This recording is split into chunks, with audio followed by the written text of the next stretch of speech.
All right, recording this part of the podcast on late Thursday morning Pacific time. Rob Mahoney is here. Chris Ryan, the NBA culture ombudsman of The Ringer, is here. That's a great new title. Big picture czar of The Ringer. You just kind of float in with takes. We're going to try on some Thursday nights at least to have the three of us reacting off of some of these games. But I wanted to go through my NBA award stuff with you later. I'm going to talk about the series first because we just got news that Dame Lillard is playing in this Bucks series. And the Bucks-Pacers series now is a stealth most fun possibility for round one. Mahoney, series you're most looking forward to out of the 8. Now, we don't know the 2 play-in matchups yet, but we assume those are going to be blowouts. But what's your favorite out of these 8? It's Rockets-Warriors. I just think it has all the juice you could ask for, all the animosity you could ask for. A lot of people who are just kind of assholes to play against, and I mean that in a very complimentary way. So between like the, jet fuel athleticism against the old savvy champions angle, plus all of that going on, like I find it hard to pick anything else. CR, that checks a lot of your boxes too. Yeah, I kind of wish they would bring in soccer yellow cards to this series where they could just flash a bunch of them in the beginning. I'm really excited for this one. I was really nervous for the Warriors watching that Grizz game, watching the Grizzlies come back. Felt like the Warriors crowd kind of died a little bit in the second half as like they were getting clawed back into it. They're a little nervous. Yeah, and just you never want to go into the playoffs with your 2 best players grabbing at various extremities. So Steph's thumb, Jimmy's ankle. I'm excited to watch this version of the Warriors, but the Rockets do seem like they were built in a lab to screw with them. You know what makes all that stuff better is when Dylan Brooks karate chops it, just take some body blows from a Steven Adams screen, Amen Thompson blocking your shit. I'm sure it's going to go great for everybody. Well, Steven Adams has already reminded everyone that Draymond has kicked him in the balls 2 different times over the course of his career. That's not even a top 3 feud in this series. It would be amazing if, as tip-off was starting, a cage came down and it was just Dylan Brooks and Draymond in the middle. And it was like, we're going to settle this right now, brother. I had a couple Warriors fans in my life who were very upset at me because Mahoney and I did a podcast after the Lakers-Warriors game, and both of us were like, that was really interesting. The Warriors really seem like they have a handle on a Lakers matchup.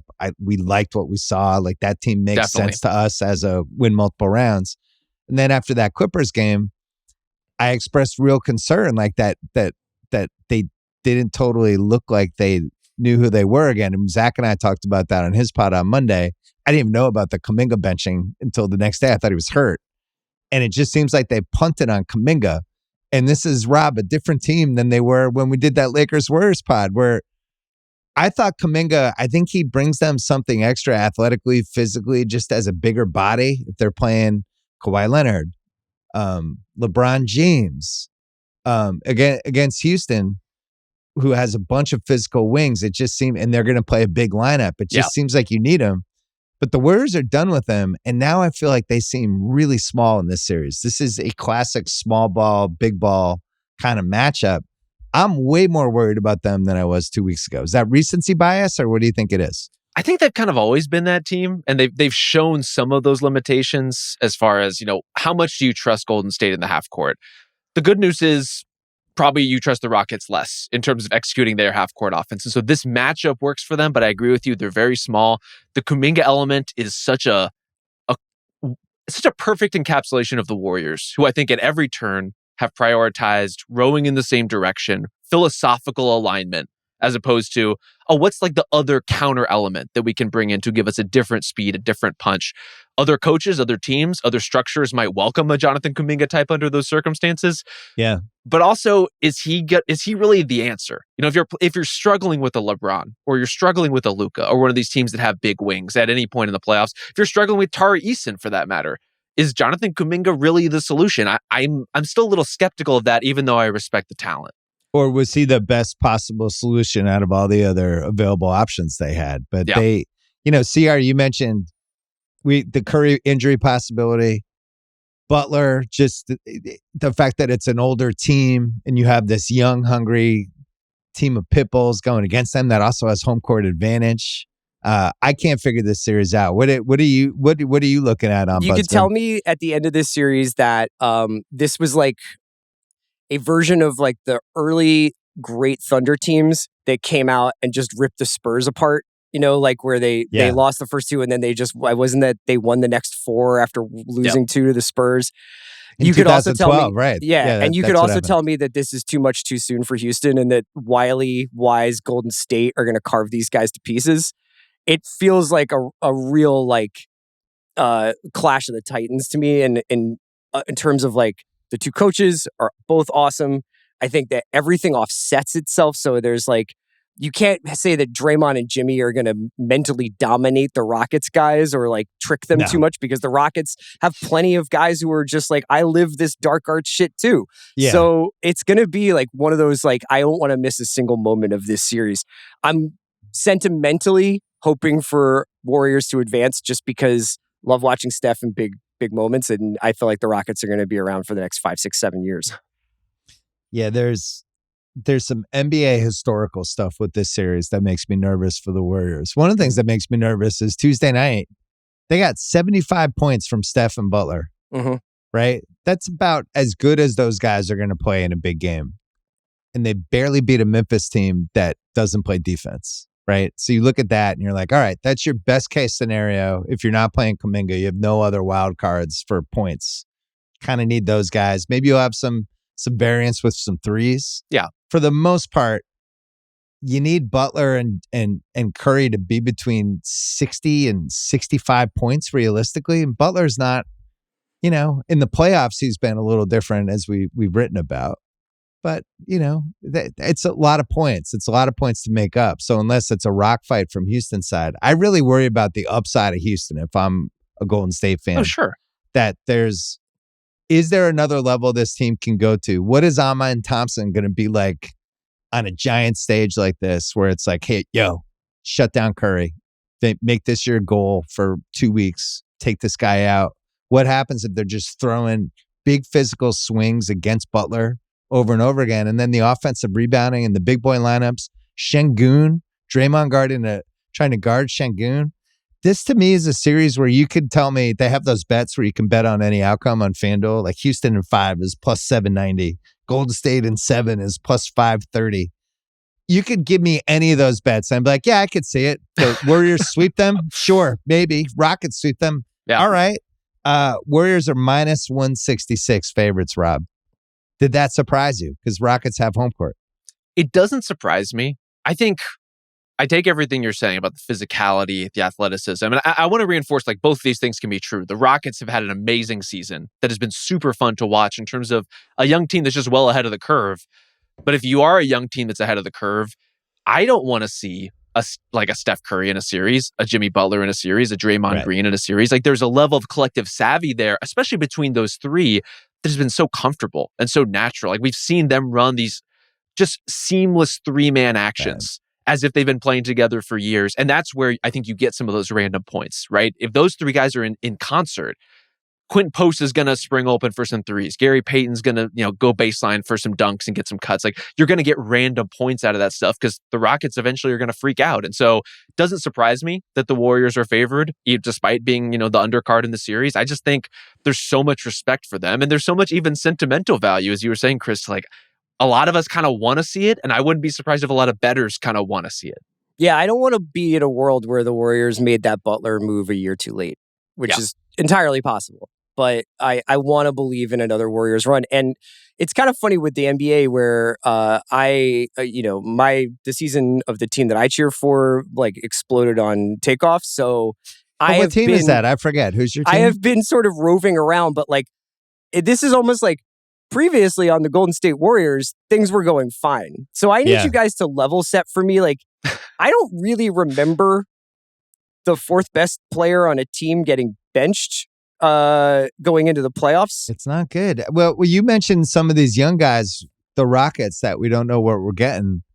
The Warriors have guys who have never been in a situation where they've been counted on in a series like this. Guy Santos might have to play. You don't know Guy Santos' background. He could have played high-level competitive basketball anywhere. Moody, they actually really, really genuinely need big stretches from. They need him to guard whoever is hot. Like if Jalen Green's having a hot game, ultimately, I think it's probably going to be him guarding that. They're going to need people to protect the boards. This might be a dust-off Kevon Looney series. We might see Jackson Davis, who we haven't seen in forever. If the thing that worries me the most out of all this shit, other than the home court, is I haven't seen a better nobody believes in us situation in a round one in a while. You have this Rockets team that's had the 2 seed locked up for a week that already is pissed off and has an edge and has a coach who could not be less afraid of Steph Curry and LeBron and has already talked shit to both of them in the last year. And he's going to get these guys. I watched him do it in Boston. Nobody believes in you. We're underdogs, even though we don't have game 7. Steph is the favored, the favorite He's character get in all the the league. Calls. Yeah. Yeah. Everyone's against us. The refs are going to be against us. We're going to have Golden State fans in our arena. Nobody thinks we can do this. I just feel like he's going to be pushing that. But the question for me, CR, who is the guy? There's going to be 3 games in this series with 3 minutes left, and now I have to match baskets with Curry and Butler. Who's it going to be? I was going to ask this, and I was going to ask about the dangers of Dylan Brooks thinking it's him. Well, he always does. So you could go through. We could have a draft. It's like, what if Fred VanVleet thinks it's him? What if Dylan Brooks thinks it's him? We could get ugly pretty fast. Yeah, Jalen Green also will think it's him. This is kind of part of the Rockets' conundrum, is they don't have a natural level set. Like, they don't have a place where when everything goes to shit, the ball finds a certain guy. It's a little bit clawing it out. And sometimes it is like Alperen Şengün making ugly stuff sort of work and fighting through pressure, fighting through good defense. I don't really trust their half-court offense at all in terms of the first shot. The question with them, as we kind of saw in that Memphis game for Golden State as well, is how many second chances are you giving up? Especially if they stick as big as the Rockets usually want to play. Like, it may not matter if Fred VanVleet shoots 36% from the field if you're just constantly getting second opportunities. Bill, will you give me the money to go to GoDaddy and register a site called HeThoughtItWasHim.com? And every night after one of these games, I just put up a picture of the Rocket who thought it was him. It's Jack Landale. Didn't expect to see him. I was trying to think of what the narrative. It's a fun exercise when you're trying to think of what's going to happen to just think what the narratives would be after the series, and what's leading a podcast title. What they're talking about on First Take. With the Golden State, the ones are easy. Like, oh my God, Steph did it again. Yes. Wow, they just beat a team that was definitely better than them. Oh my God, playoff Jimmy, the whole thing. Is that want for that moment of like the Warriors are back? It's another Steph run. Is that a healthy thing for us? Like, I struggle with that of like, are clinging to guys like Steph or LeBron, are we clinging to them in the way that I'm clinging to like Tom Cruise jumping out of a jet? Like, is it coming at the cost of something? I'm ready for Austin Butler. You know what I mean? Like, I'm ready for... That's on Ben Thompson, I think. For as bad as it might be for ratings or for narratives, I'm excited at the prospect of new blood. People might be like, who the hell wants to watch Houston OKC in the Western Conference Finals? Like, I think it would be pretty awesome. Would be amazing. I would love that. Yeah. Yeah. From a narrative standpoint, I think the guys that could come out of it from Houston's side are Şengün. Yes. And clearly Thompson, which I think there's a disparity now between the people that actually give a shit about basketball and watch it. A lot of them work for us, and it's to say, hey, have you seen Thompson? This guy's incredible. You're not breaking any new ground. But there's a whole level of casual fans that I don't think have any idea what's going on with him, how different he is. There are some people that voted for him for Defensive Player of the Year or have him in the top 3. I had him second team all defense. It made me rethink, like, did I fuck that up? But in person, it's unbelievable. And what he did to Steph a week ago or a week and a half ago now, it was notable. All right, so we have that as the most unpredictable ready for anything series.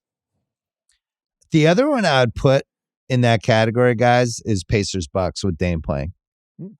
This Pacers team that has looked awesome for the last 3 months, basically. Right? They if you look at the conference odds, they're 28-1 to win the East. And I think those odds are nuts. I think those odds should be way lower because they are going to play, if they beat Milwaukee, they're playing Cleveland in round 2. And I think they could throw some haymakers at Cleveland. I just think 28-1, like if you consider, like if they beat Milwaukee and now you have to beat Cleveland, maybe something happens to Boston, maybe there's an injury. They're better than a 28-1 to win the East. Dame playing now, I think, is going to screw up the odds and make people think Milwaukee has a chance. Giannis is the best player in the series. CR, why don't people believe in the Pacers yet? I don't think they've gotten a chance to watch them. I think this is like a good corollary, maybe even to the Rockets, where your difference between I watch national games and kind of keep up on pods versus I am out here just getting deep into Nembhard tape is pretty wide gap. And I would probably say that I'm a little bit in the former camp. So it's like I know everything that has gone on with the Bucks this season. They are getting Portis back as well. Is that right? I don't know what he's back. Yeah, he came back expect the last with couple of days of the season. with that. But like, look, I just think that it would be so funny if the Pacers just got like a weird slip and slide track back to the Eastern Conference Finals again, and that this was like a sneaky great team.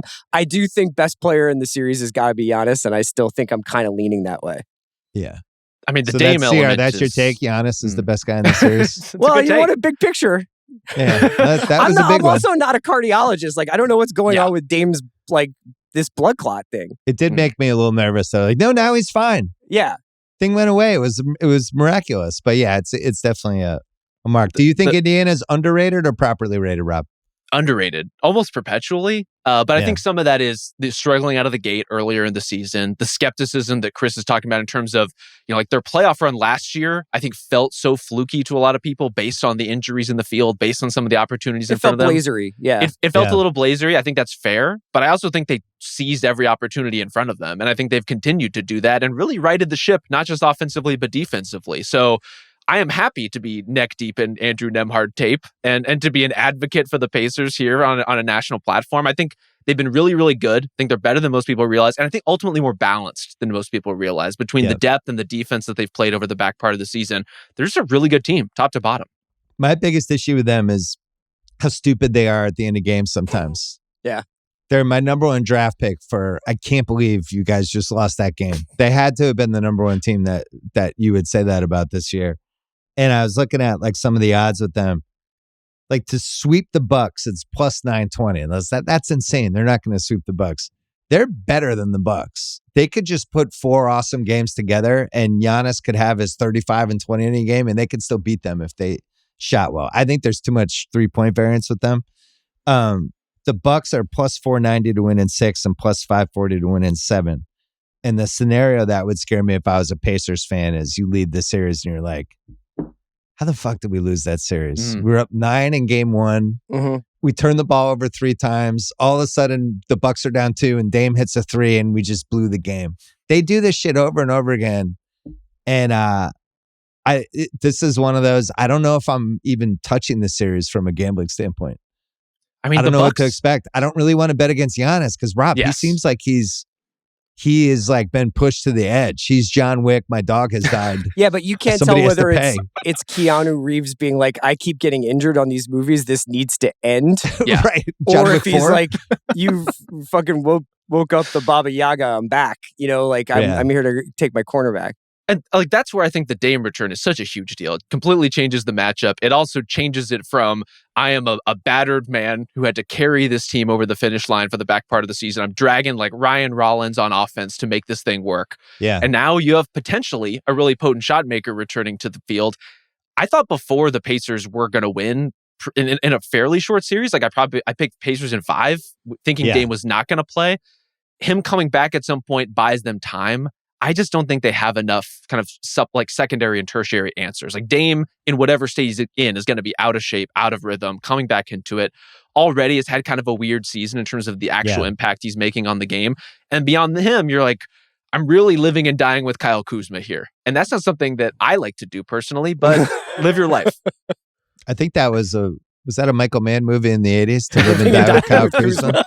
To live and die in Kuzma? I'm probably going to lean Pacers by the time it comes to gut check time for when to make a bet because 2 reasons. It's impossible to overstate how involved Kevin Porter is in the future of the Bucks right now. Jesus Christ. They were really, really relying on him, and I think they actually need him to beat Indiana.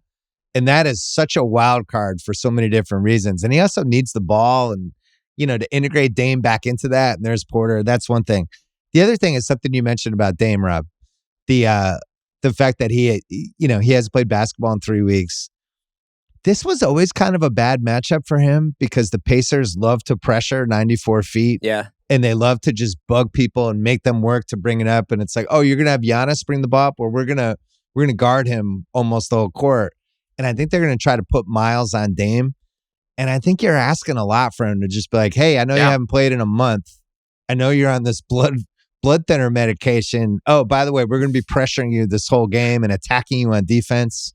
It's a lot. It would be like heroic if they won the series because of him. So the safe pick is Indy here, and that's why the line is what it is. Yes. The heroic language, though, reminds me of in Shams' report about Dame coming back. Amazing, : It was very like the language of the blood thinner thing, which is amazing, is very impressive. I have no idea how he's medically cleared to play.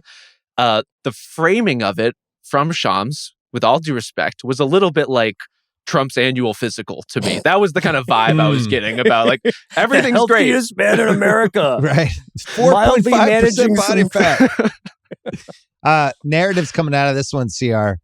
If Milwaukee loses, we're just on the clock now for Giannis trade stuff. That's it. Maybe that should be another GoDaddy.com purchase for you. Has Giannis asked out yet.com? Yeah, but listening to you over the last couple of days, you and Zach on Zach's pod, like it is sort of starting to get a little difficult to imagine these massive star trades unless it's your problem from my problem. Yeah. So I do wonder, let's just say, like, do you have a Phoenix Milwaukee like crisis swap? Is there something in there that you could do? I don't know, but these guys are going to use their leverage and control their destination to some extent. So it's hard to go into the trade machine and be like, oh yeah, well obviously you just do this for Giannis. I know that there's the rumors about him wanting to go to New York and stuff like that, or even the broader New York, like it doesn't matter the borough, but I think we'll learn a lot from this playoff series. CR, don't step on my podcast in 15 days when I go through all the possible teams, please. No, my money would be on Brooklyn or the Knicks because you talk about how hard it is to match the salaries. There's a Towns, Giannis, like very easy flip you could do. Sadly, the Knicks have nothing else to throw in the trade, but he's probably going to pick the trade. But I would bet on Brooklyn if I had to, because I think Brooklyn's sitting there with a lot of assets and some other moves they can pieces they can put together. Well, I just don't want to read another Kevin Durant. Well, I don't want to read another Kevin Durant. Let's just put him on the Timberwolves next year, unless somebody can figure out the part where the Suns are going to be like, cool, sign and trade for Randall. Sign us up. That's not. Oh, and you have no picks? That sounds great too. So we'll just get Julius Randle and Rob Dillingham for KD. Great. Let's talk to my favorite series. Nuggets Clippers. A line that has moved dramatically. The Clippers are now favored. Minus 118 favorites. Denver in 5 is plus 620. Clippers in 5 is plus 680. I think it's going longer than 5. Denver is 6 plus 570. That would mean they won in LA. Clippers in 6 is plus 350. And then if you think it's going 7, which would be in Denver, plus 410 for Denver, plus 570 for LAC. And that none of us are allowed to talk about the Kawhi's been hurt every year in the playoffs, and you have to factor that in. We all know. Rob, feels like a long, awesome, incredible Spurs Clippers 2015-ish series to me. And I, as I've said a million times, I think the Clippers are the second best team in the West. I think they're a real threat. And I think if Jokic can beat them, this would be way up there with anything he's done basketball-wise. I mean, that's kind of why I don't want to over-index on that Clippers-Warriors game too much, because the Clippers just became one of the toughest matchups for basically every team in the Western Conference field over a matter of like 5 weeks.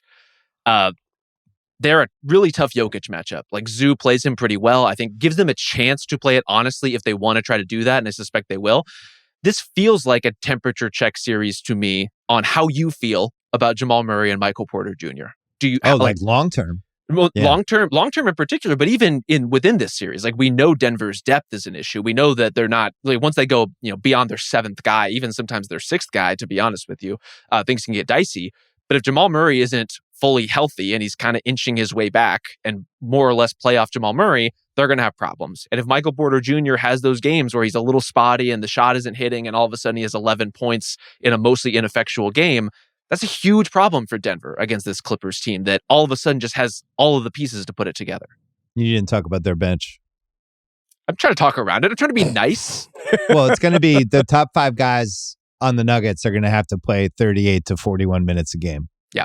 And I think Jokic is going to have to be in the low 40s for them to, like every second he's out of the game is going to be a disaster for them. What do you see, narrative god Chris Ryan? I'm very interested to see Adelman's first playoffs against Ty Lue. It's probably the best team I have ever seen switch coaches this late into a season. And does that give them a spark? Does that give them any tactical wrinkles? And how much can Lue think on his feet and negate that? Because he's probably one of the best in the league, along with Spoelstra, at doing stuff like that. The Joker talk towards the end of the season of like, what did he say? Like a caged beast is the most dangerous animal or whatever. Yeah. Like, I'm like, let me watch this in slow motion, dude. I just want to like watch back cuts all day long. I'm so excited for that. But Adelman under the lights is like a really interesting question, and like whether he does something different than the Malone teams we've been seeing over the last couple of postseasons. What prestige TV character does Adelman look like? To me, he looks like the embattled PR person in Succession who's getting screamed at by Kendall. I have to give them a statement. Yeah. Kendall, we got to tell them something. And he's just getting berated. If Kawhi is healthy, I just think the Clippers are winning this series. As great as Jokic is, I think you can give him any stat line in the series, and I'm not sure it matters. They have so many people to throw at Murray. This is a nightmare series for Murray. Just let's start there. Tough. And we're going to see a lot of Chris Dunn, and we're going to see a lot of Nuggets welcoming Chris Dunn to shoot from wherever he wants. Sure. Go ahead, you can have that. But then he comes out. Let's go. Hey, have you met Derek Jones Jr. yet? And I assume Batum's playing. Hey, have you met Nick Batum? Because now you're going to have him for 4 minutes. And I just think it's going to be really hard for them to get on track. They're going to use all the Westbrook minutes against them. Oh my God, I forgot about that. And then Zubac's like, here's another thing. Jokic doesn't want to get in foul trouble in these games. And if he's going to guard Zubac, the Clippers are really good when they throw it to him. Teams always overreact. They always send a second guy. And if they try to guard him straight up with Joker, he's gonna try to put some heat on him. They're also a really good offensive rebounding team. Jokic is the only guy who rebounds on this team. Nobody else gets a rebound. It's basically just him. Aaron Gordon erasure, but sure, largely I'm just saying, like if they need a big rebound, he's usually the one getting it. Yes. So now he's got to keep up Zoo, and then there's this separate Kawhi piece. Can I get a temperature check on Big Game James under the hot lights? And this is now you're going case for Denver, best player in the series. We've seen this James Harden play before. We have. And Kawhi Leonard, just when you think it's going great, it's like the dun-dun. It's like in Presumed Innocent when what was that dumb episode? When the guy had the fake heart attack. Next week, is he going to wake up? Oh, he's fine. It was just a dream. He's fine now. Yeah, he's okay. But Kawhi is the dun-dun cliffhanger. Yeah. Just waiting to happen. With Harden too, honestly. Like Harden did not have great games against the Nuggets this year, but Kawhi didn't play in any of them, if I believe. So having Kawhi on the floor dramatically changes every matchup, changes the defensive priorities. And in particular, I like to tie this into what you were saying, Bill, about Jokic and foul trouble. It's not just like battling Zoo on the block. It's not just fending him off for rebounds. You're going to be in a ton of pick and roll all night because James Harden is going to have the ball. That is going to be his primary use. Like you're going to have to hang in that and not get too handsy along the way. And every foul for Jokic could mean a lot in the same way that every foul for Zoo could too. Well, and Kendall Roy's PR guy, who I think seemed like he did a decent job in those last couple games, but he's going against, I think, one of the best 4 or 5 coaching staffs in the league. And a staff that is really committed to defense and disciplined on what they want to do and is just really smart. Everyone's on the same page. They'll bench dudes that, don't look great. They'll take them out. We didn't mention the Ben Simmons piece of this, Chris. Yeah. Some of my faves. Yeah, I don't know what your relationship is with the other BS at this point, but I'm going to guess estranged. Estranged might be the answer. We're in a real wish him well zone. Oh, you're the sarcastic wish him well. Yeah. Okay. I'm excited for Ben. I'm excited for What part are you excited about, Ben? When they go to zone and he doesn't know what to do? If they do hack a Ben, if he takes a shot, what are you excited about? Ben getting hack a Ben shooting in front of the wall in Inglewood, like shooting in front of the crowd wall. I'm excited for that. No.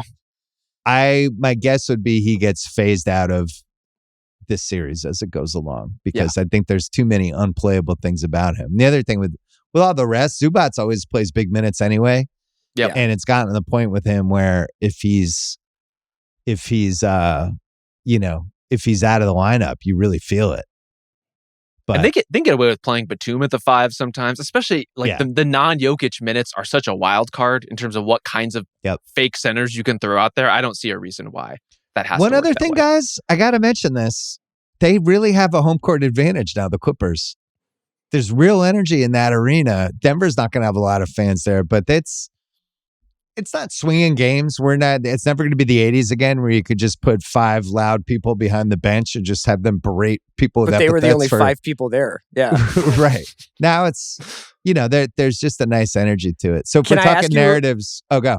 Oh, I wanted to ask you a question whether you saw any parallels between the Denver situation and the Milwaukee situation. Not that Joker would ever ask out, but like how different could this Nuggets team look next year if this is a first round exit? I think you're looking at Porter in that case, right, Yeah. Rob? I think that would be the first piece because I think Murray could be on the table too. Yeah, that would surprise me. Different financial commitment for sure, but I think if the Nuggets lose, and granted, this is a series they well could lose, like a 4-5 in which both are quality Western Conference teams.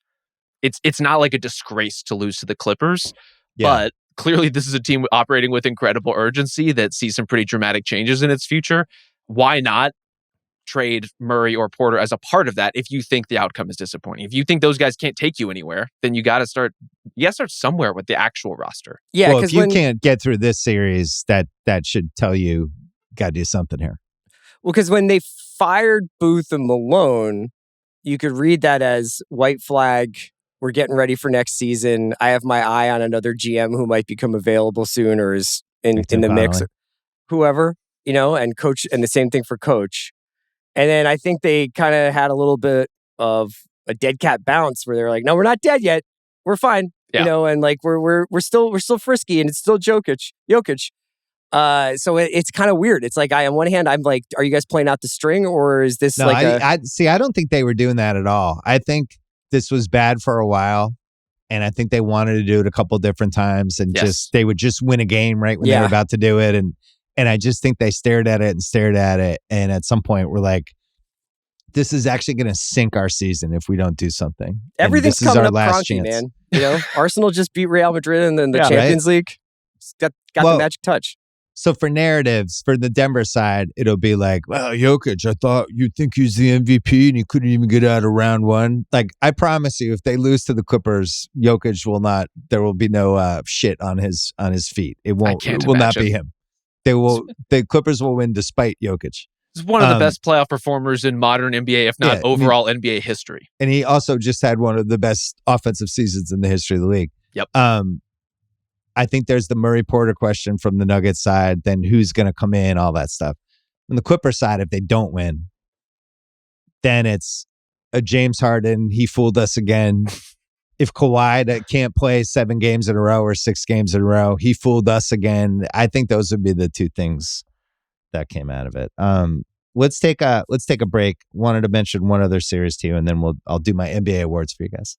The Bill Simmons podcast is brought to you by FanDuel. We're in the playoffs, baby. From 3-pointers to steals to assists, FanDuel has so many ways to bet your favorite player props. You can bet series prices. You can live bet. You can do all kinds of things, but you can also do live prop bets into a same-game parlay for a chance to win big. You'll get started on FanDuel right now if you join with $250 in bonus bets if your first $5 bet wins. So visit FanDuel.com/BS, my initials, to get in on all the NBA playoff action. We got play-in on Friday night and then the actual series coming. FanDuel.com/BS for your shot at $250 in bonus bets. Make every moment more with FanDuel, an official sports betting partner of the NBA. You must be 21 plus and present in select states or 18 plus and present in DC. First online real money wager only. $5 first deposit required. Bonus issued as non-withdrawable bonus bets, which expire 7 days after receipt. Restrictions apply. See terms at sportsbook.fanduel.com. Game problem, call 1-800-GAMBLER. Visit rg-help.com. This episode is brought to you by Uber Eats. Summer is almost here, and you can now get almost anything you need for your sunny days delivered with Uber Eats. What do we mean by almost? Well, you can't get a well-groomed lawn delivered, but you can get chicken parmesan delivered. I love chicken parmesan. A cabana, that's a no, but a banana, that's a yes. A nice tan, sorry, nope. But a box fan, happily, yes. A day of sunshine, no.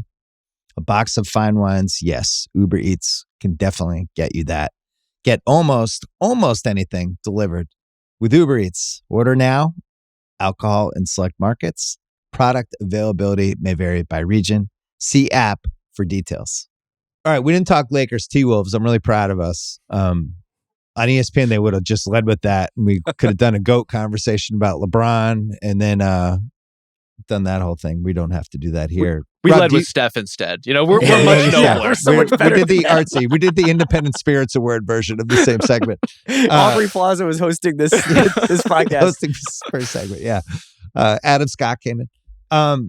Do you give the T-Wolves a chance in this series, Rob? Absolutely. I think there's a real possibility, and I'm not willing to stake all of these claims at once, but there's a real possibility that all three of these are upsets, that every non-OKC series in the West is an upset. I'm not just like zooming past the Wolves at all. I think the Lakers, understandably, given just the collective brain power between Luka and LeBron and the way that they really rip you apart over the course of 7 games, deserves a ton of respect and a ton of deference as we're kind of parsing out what's going to happen in this series. Yeah. Ant is still pretty unguardable, and you can pressure him and you can trap him and you can try to make him do difficult things, but this is a pretty capable, pretty deep team. They also require you to bet heavily on Julius Randle being good in the playoffs. They require you to really believe in Rudy Gobert's ability to hang in this matchup. I'm probably a little more bullish on that than most. But I just hold on, wait a second. Why are you bullish on that? I don't think he's a train wreck. I think most of the time that Rudy Gobert gets dragged across the coals, it's mostly misplaced frustration at like perimeter people who can't guard anybody or matchups that happen for like 3 minutes of a game. But overall, he may not be always playing up to Defensive Player of the Year standards. And frankly, he hasn't been that guy this year or last year really at all. He's kind of come down a level. But he's a good NBA player, and he's a good player who has some leverage in a series like this. Like, I think he will make an impact on it. Do you think it's an advantage, Rob, that Finch has introduced this idea that there's no sacred cows on this team early in the season, where he's like, I might run this 5 out for the end, or I might run this 5 out. And it's like, just because of your rep, just because of the name on the back of the jersey, doesn't mean you're out here like because you quote unquote deserve it. It's who I think is the best matchup at the end of games. If he's been doing that all season, maybe Gobert is more emotionally prepared for eventualities where he's not on the floor because the Lakers are throwing something at the Wolves that he's not suited for. Yeah, I think you hope that that's the case. And from a coaching perspective, you're right. You're doing kind of everything you can to prime your players for that possibility. Bottom line, your team has Anthony Edwards, Jaden McDaniels, Rudy Gobert, Julius Randle. Like, these are highly emotional players, if we're all being honest about the way that they operate and conduct themselves. They've had fights in huddles. They've punched things and gotten injured. Like, this is the core of your team, and you're going to ride and die with some of that emotion, and there's inevitably going to be a fallout during the really, really tough moments. But maybe you can get away with that for a series. Maybe you can get away with that for a couple games at a time. I think you just have to kind of ride the right wave with it. I had a Minnesota fan try to zag with Gobert, and I appreciated it. I won't name who it was, but they were like, everyone's talking about playing Gobert off the court. What about Gobert's high lobs? Who's contesting those on the Lakers? I was like, I kind of like that one. Yeah, he might play Jackson Hayes off the court. It's like, who are the rim protectors on the Lakers? I was like, well, they don't really have some. Yes. And then the other point was that you can actually hide Gobert in this series a little bit more than people realize. Like, if Jackson Hayes is out there, he just stays with him. And if they're going to set picks where Jackson Hayes is the one setting the pick, good luck to you. And then when Rui's out there, he probably shades closer to Rui or Finney-Smith and does the thing that the Celtics do with Porzingis, where he's near the corner, but he can jump back in. He can play free safety, yeah. And I don't know, they were just a little more bullish on it than I thought. There's a best player in the series question with this series that's really fun. where you're like, well, obviously Luka or LeBron. It's like, I don't know how obvious it is. Like, what if Edwards is not just obvious to incredible? him. No, it's Yeah, not. Edwards certainly thinks he's the best player in the series. There's some, LeBron's 40 years old. I feel like if you're going to always talk about, well, what if Kawhi gets hurt? I still think we have to at least mention, well, what if a 40-year-old guy playing really physical, awesome playoff games every 2-3 days? Like, are we counting on that for 3 rounds? I think that has to be mentioned. And then the targeting Reeves on defense, I think. The smarter teams have done it. Yeah. The Lakers know it's coming.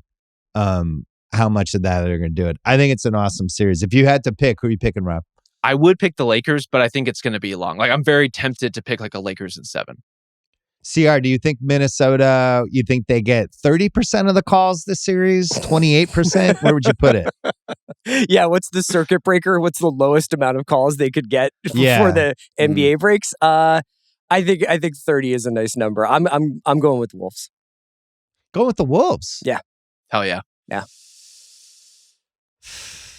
It's an awesome series. I'll tell you this, the FanDuel line of Minnesota being a plus 156 underdog and the Lakers being almost 2-1 seems off to me because Minnesota has enough talent to hang with this. To me, this feels like a Lakers in 7. You've been watching Luka so closely over the last couple of weeks, Bill. Like, do you feel like he's got his head screwed on right for this? For the postseason? I liked what I saw from him last week, but I absolutely think one of Minnesota's game plans is going to be to try to agitate him and annoy him. And hope that he gets mad, hope that he gets technicals, hope that he gets into mano-a-mano stuff. I just think he's shown some real immaturity on the court. Like all the same stuff he's been doing the first 7 years of his career, he still does. He still talks to people in the front row, all that shit. And I think Minnesota has a bunch of guys who love that. Mm-hmm. Yeah. And the other thing with Minnesota is it's definitely an irrational confidence team, right? Nobody's going to be scared. They're not going to be, oh my God, we're playing in LA. Like they don't give a shit. They're not going to care that celebrities are around the front. Yeah, this will be a good one. I forgot to mention with the Rockets series and maybe with the Pistons Knicks, which is the last one I want to talk about quickly. I don't think kids should be allowed in the front row for either of those series. This is a great take. I think it has to be 12 and up. You must be this almost tall. like a Yeah. Disneyland ride.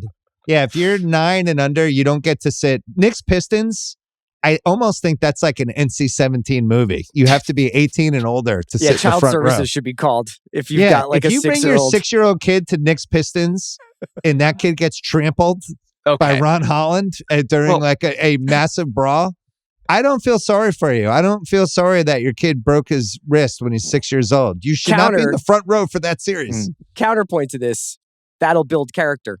Oh, there we go. That's true. And we're facing down a time in this country where people are going to maybe have to go back to the factories. And what better way to prepare you than by witnessing a massive brawl? There was if you're a time over when 70 years old, stay out of the first row. I'm just warning you now. This is the thing. I don't know that there's an age at which you are safe from an Isaiah Stewart elbow. Like if it comes down to that, it really doesn't matter if you're a child. It doesn't matter if you're elderly. Like these guys are going to spill over. And I respect the hell out of it. Yeah, because I don't think you could rule out Lakers Wolves either for some sort of feistiness. But Rockets Warriors, clearly shit's going down in that series. And the Rockets are going to hit Curry. They're going to hold him 50 feet from the basket on every screen. They're going to knock him down when he goes to the hoop. It's Brooks just going to be definitely yanking that guy's thumb. I mean, it is. Oh yeah, it's going to be like, oh no, yeah, of course. Pistons Knicks, any chance, Rob? It's a real climb. I think there's places where the Pistons are going to have definite advantages. Like that's a matchup that really suits Cade. I think he's going to play great. I think overall the orchestration is going to be there. But keeping up with the Knicks and kind of the sheer firepower of what they're capable of with all of their guys out there is brutal. And I think even more brutal now, like they've had a weird season. They've been up and down. They haven't all been together. Like they've played a lot together, but in terms of the chemistry of that core five, hasn't been as scintillating as I might have hoped coming into the season. But then you get stretches where Brunson's out and OG Anunoby transforms into this totally different guy. Maybe there's a huge payoff for that, right? Maybe there's a payoff for those minutes where, Towns is in foul trouble, Brunson has to leave the game for a bit, or is just kind of being locked up in a certain matchup. Maybe Ron Holland or Asar Thompson's all up in his jersey for long stretches. And now it's the OG Anunoby show. And I think that's something that the Pistons just don't have counters for, is that sort of layered offensive threat. Great regular season story, CR.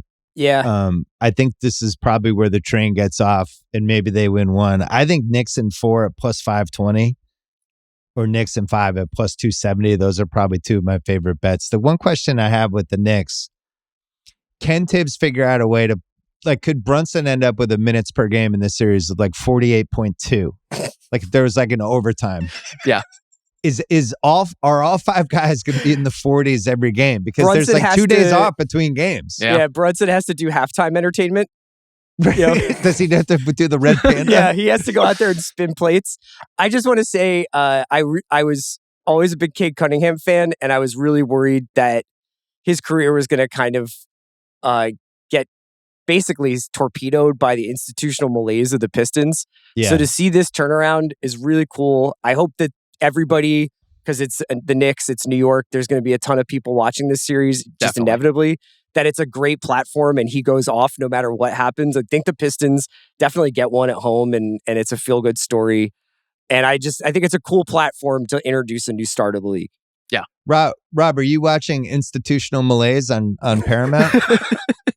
I thought it was a real slog mid-season. It kind of lost me a little I thought bit. it was good to see Carlo Gugino like trying again with one of the Wilson brothers. She's a lawyer who's just trying to make it work with But this Nicole Kidman's 3-episode arc, I thought that was pretty good.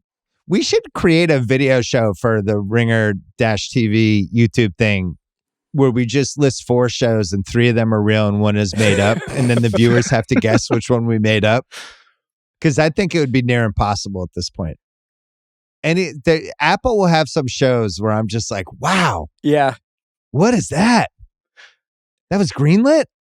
There was a show that I heard about the other day called State of the Union with Chris O'Dowd and Rosamund Pike, and it's just about their marriage, and Nick Hornby wrote it. And I was like, this feels like a poster in Seth Rogen's office in the studio. Yes. Right. Like the a show studio is almost, it's almost like made it even more noticeable. Yeah. Rob, are you a 1923 guy? I'm not. Should I be? Oh, wow. I mean, am I missing out? CR? Yeah. I mean, it's not my favorite Sheridan, but it definitely ended with some fireworks. I prefer my Sheridan modern, if I'm being honest with you. I prefer it with, guns a-blazing, but in a more modern setting. Maybe a drug runner is involved, maybe not. I have season tickets now for Sheridan. That's where I've landed. Sure. I really like 1923, but it's one of the all-time couple shows for my wife and I. My wife loves it. I have no idea why. And she loves shows set in the 1800s and the 1900s because she feels like she really would have been an impactful person back then. What does an impactful person back then look like? She just could have been like, she would have absolutely been able to defend the ranch with guns and would have been able to survive in the cold. She would have hit that train, the lady waiting for the train who was freezing to death. She's like, I would have made it. I would have been able to make it until the train showed up. Yeah. I would have died in the first episode. The median show for a couple is an interesting conversation. Like what show ticks 3 boxes each? I think Presumed Innocent is a 10 out of 10 on that scale. Friends and Neighbors right now for my wife and 100%. I is ticking equal boxes. Yeah. Just hamming it up. Yeah. He's having a ham old time. Okay. Playing games really quick. I picked Miami against Chicago, and I think they're also going to beat Atlanta, and that line is only -1. There's no case for the Hawks, is there, Rob? I mean, there's a case in that, other than what you may have been led to believe by the way that he just shellacked the Bulls. This team can't really score in most games, and so I don't put it past them on any night to have like a 15-point quarter followed by a 13-point quarter. Who do you think Cleveland would rather play? Probably Atlanta, right? I don't think they care. I think they're probably... I mean, look, if given the choice, one of them is maybe a little less physically taxing than the other, but I don't think the Cavs are having a problem with either of those teams. You guys enjoying the play-in experience? I think they could dump the 9-10 pretty easily, and we'd be good. I think we could go 7-8, and then loser plays 8-9, or we go 8-9 first. Yeah, they play the 7, some version of that. I just, although I guess Sacramento's still in. But it's almost like they need the college football committee from the mid 80s to kind of step in and just be like, no, we've decided Sacramento's not a 9-10 team. Sac fired their GM while they're still in? No. Like, they would be in. Oh, they would be in. I see what you're saying. Yeah.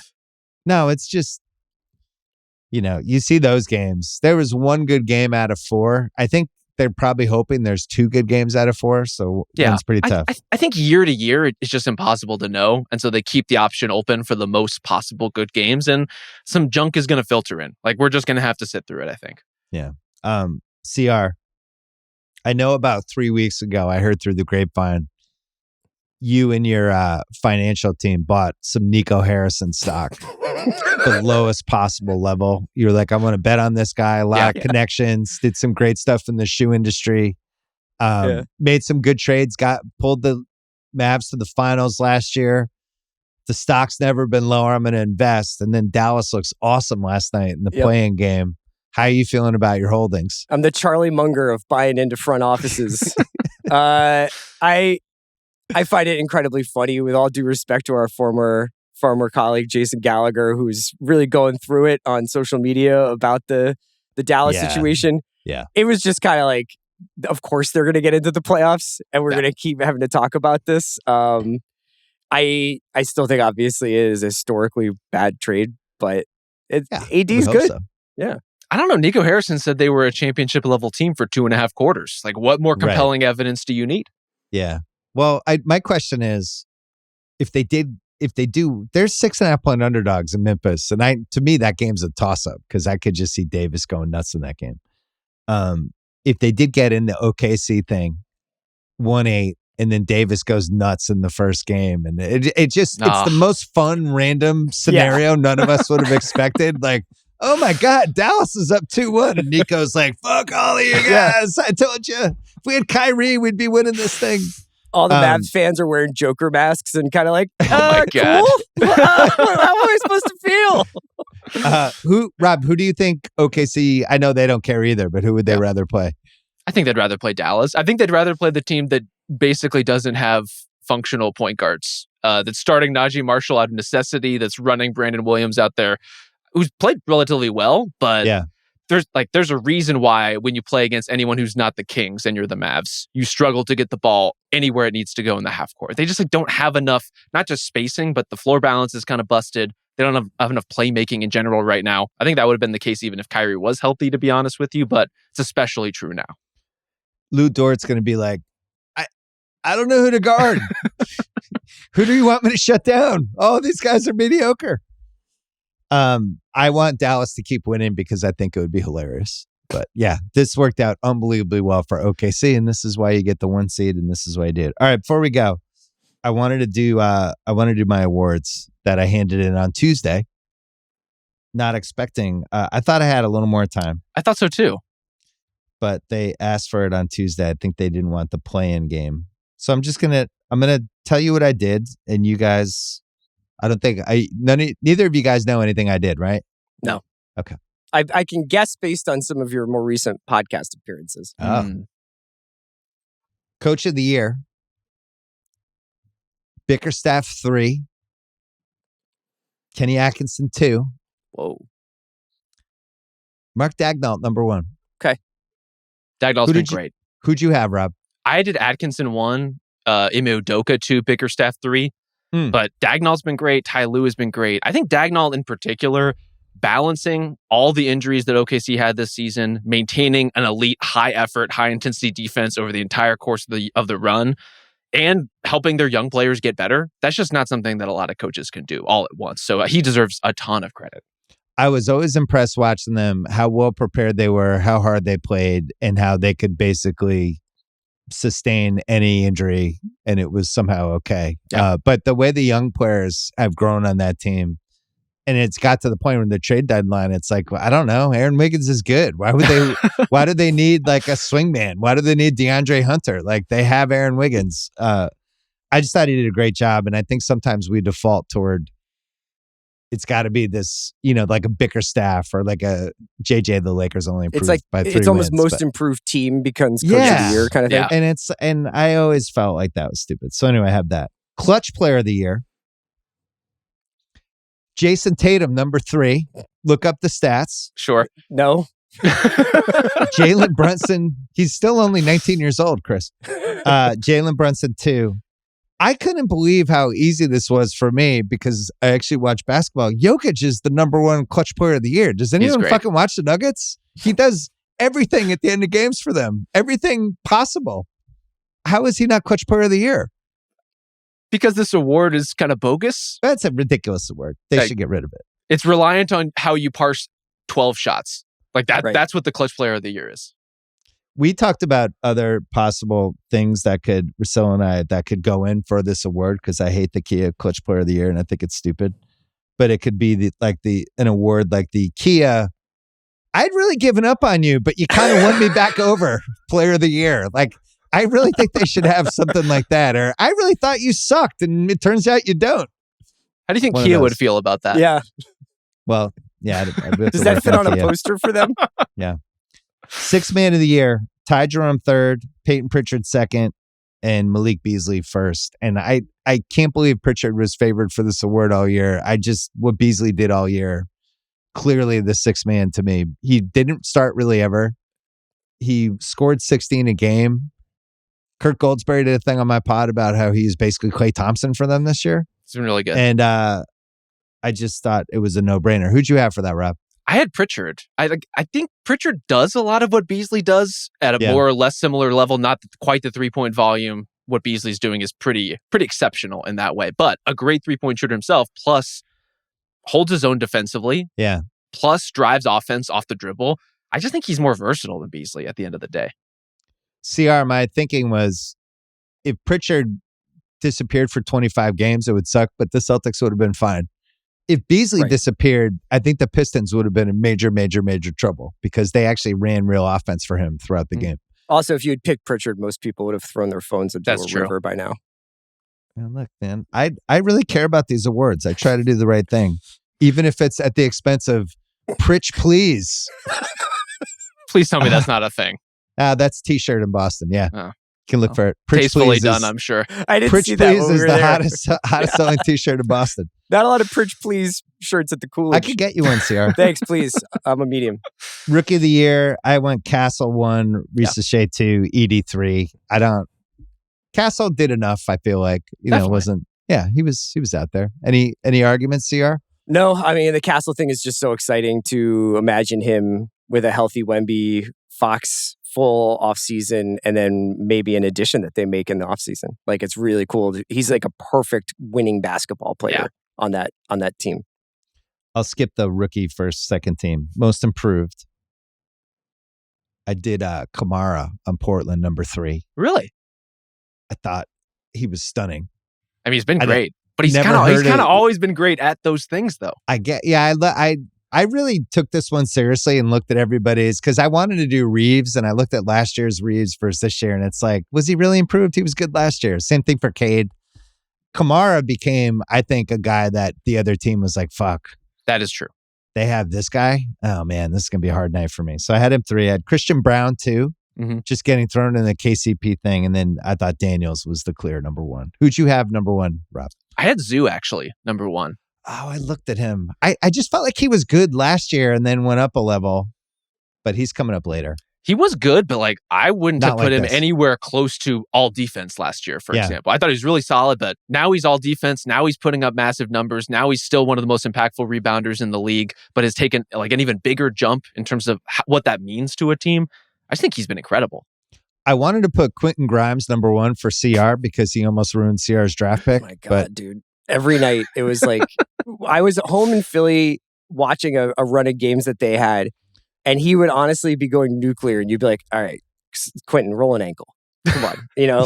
Like you've done enough. Yeah. You hit your over or whatever the hell is going on. Anything?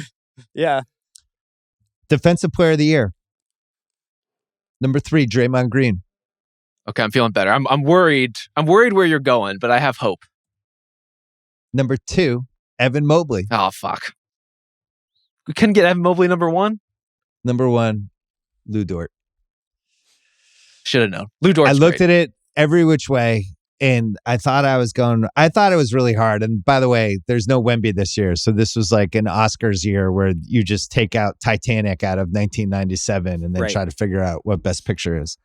I just thought Dort was the best guy I saw in person this year. And I think he wrecked the most games that I saw. As good as Mobley looked like facsimile KG a lot of the times and can guard all these different things. I thought what Dort did to some of the best players in the league was unbelievable. And I saw it in person a couple times. Harden wanted no part of him.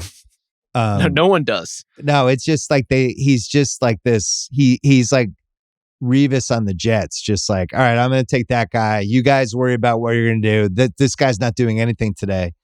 And I just thought he was awesome. I voted for Smart a couple years ago, which became a controversial pick after the pack. And it's a lot of the same stuff. Like, I just think perimeter guys who can make sure the other best guy in the team doesn't hit 30 in the game, which he had a 2.5 month stretch where nobody scored 30 on him.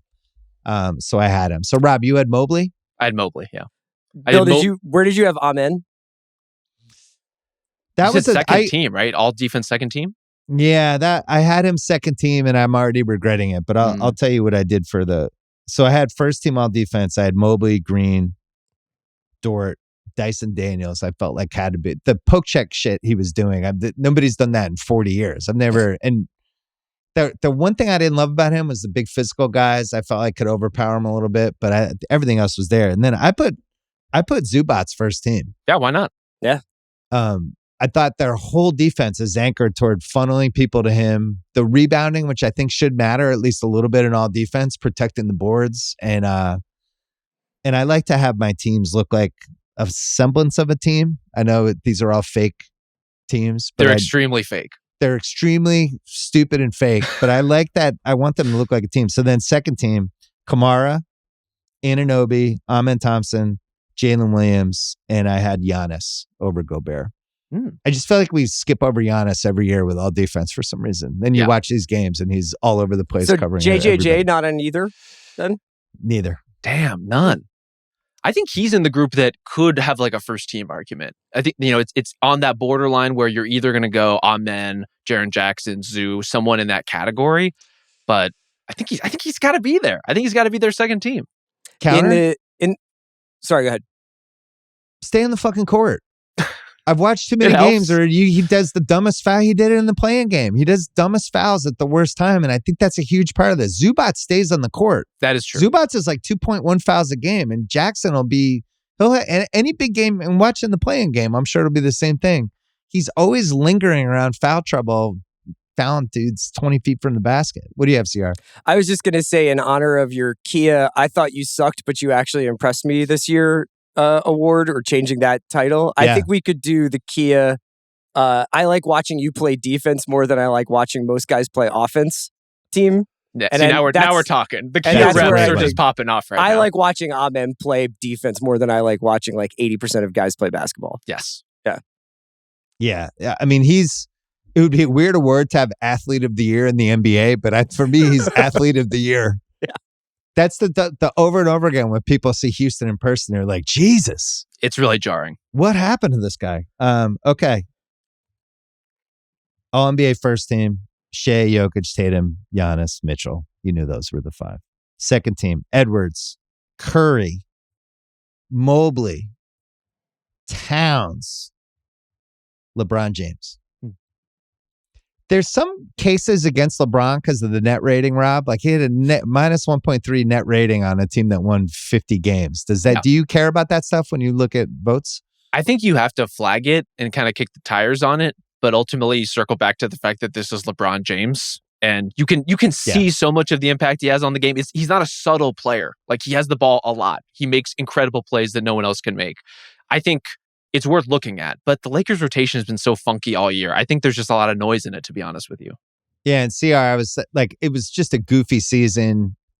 Davis gets hurt. They make a trade mid-season, and he was, the only constant. So you're good with LeBron's second team? Yeah, and I think that you should almost give him credit for the adaptability that he's had. Definitely. Some nights he has to be the man. Some nights he's like playing setup guy for Luka. He's weathered all these different storms, and he's actually been like pretty healthy for a 40-year-old. And when he's been on the court, he's looked awesome. Every time I want to heap praise on him, he does stuff like saying how he was in the bottom half of the league with free throws over the last whatever that thing he said on McAfee was easily debunked. Or then Rich Paul goes in and talks about how the three guys in Miami weren't actually a big three. If you look at it, it's like, yeah, they were. Bosh was like a 24-10 guy on his own team. It was Unreal. a big three, dude. The constant trying to push this GOAT agenda with LeBron, it's they're making it worse, not better. I'll just say that. Okay. NBA third team. Cade Cunningham and Brunson, no surprise.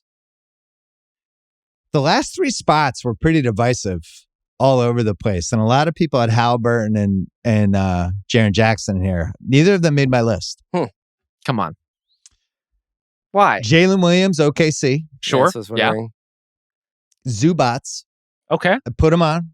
I like that. Because I just, look, the NBA does this thing where they've just like, there's too much controversy with the All-NBA teams. Just pick 15 best players. And it's like, I don't want to do that. You're throwing away 80 years of history by doing that. I still think I have to have a big man on every team. And if there's no big man, then sure, I'll have four guards. But if there's somebody who deserves to be on it, I'm just picking them over having four guards. I thought Zubats, I made the case for him Sunday. I thought he was amazing and incredibly important. And it was a good litmus test of, are you watching basketball or not this season? So that last spot came down to James Harden or Tyrese Halliburton for me. And I can't believe it. I took James Harden. Incredible. Can I ask you a question? I have two Clippers on my third team. Do you think it's just funny to cost Steve Ballmer a lot of money? Because like these guys probably will like trigger. Oh, do they have like bonuses? I didn't know about that. I just thought Harden. I really like the Pacers, but there are some Pacers games where he just didn't have to be that important. First couple months of the season wasn't great. Last 3-4 months, he was way, way better, really good. Definitely. Harden does everything for the Clippers. Even when Kawhi's out there, everything's still running through him, and he was really durable. He played, I think, like 78, 79 games, and I just thought he was really, really good. I couldn't leave him off. So, Rob, what are your take? Two Clippers.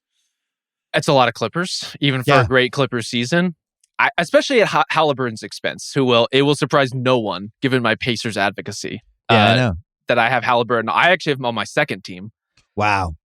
He is the style of play for a 50-win team. Yeah. Like, that's a pretty compelling case. He doesn't have a straightforward one-on-one game, and that makes him kind of a funky player. But he has a comprehensive winning effect on everything that's happening around him. And Harden has some of that too. I want to be fair.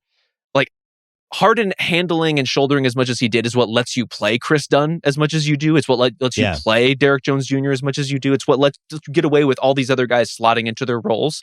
And so the usage kind of efficiency trade-offs of that are not always going to look great for Harden, but the impact is there and is substantial.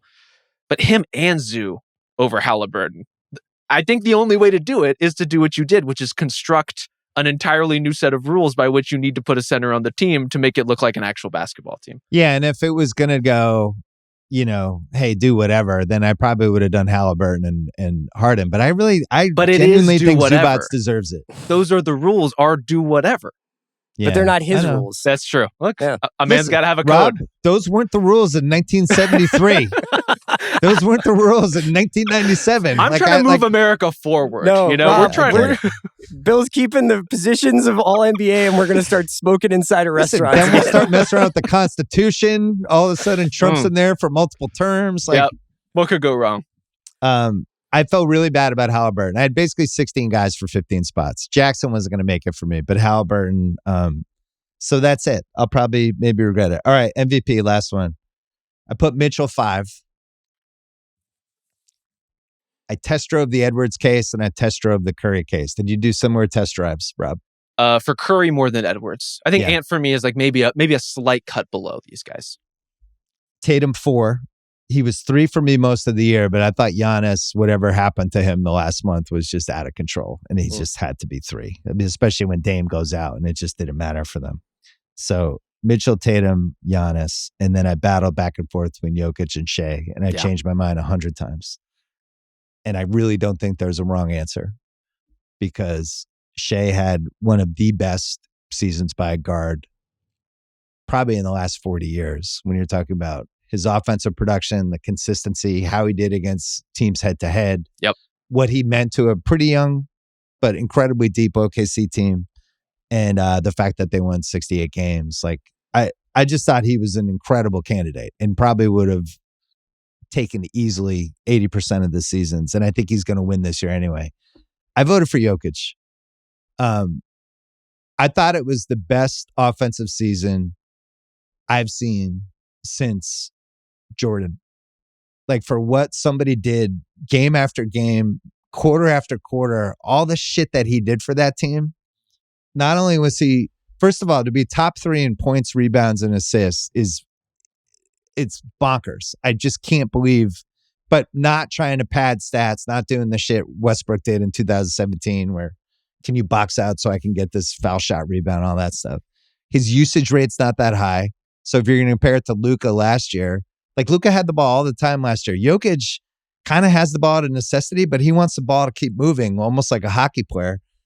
I thought the stuff he did day to day, week to week, I've never seen anything like it. And I was leaning there, and then that 60-10-10 game, I was like, we may never see anything like this again. And I just had to pick him. So that's where I landed. I felt like just the fact that he'd won before would be the only reason. I get it. Shea with the wins, and there's great cases for Shea. I didn't like making a pick, and I'll probably regret it a week from now. But I just feel like I'm never going to see a season like that again. He got 50 games. They were in a 3-way tie for the 3rd spot in the West, which was really competitive. The coach GM situation was a catastrophe. Murray didn't show up for the first 2 months of the season. They had no bench. The advanced metrics for when he was on the court, when he was off the court, was the biggest disparity in the history of the league. And it's just like, at some point, what are we doing? So I took him. What's your take, CR? Well, I want to ask you whether or not you think you might regret it in 2 months if Oklahoma City loses like 2 games in the playoffs. Yeah, if they go 16-2, and because I know it's a regular season award, but like, how will it sit if Shea is leading this historically good Oklahoma City team to their first title, and he is like, it's me, like I am him. You know, like you guys are worried about Luka and LeBron. Then I'll feel stupid, right? Yeah. But I it's get a it, regular man. I mean, season award. That's the thing, and the thing is, Shea was incredible.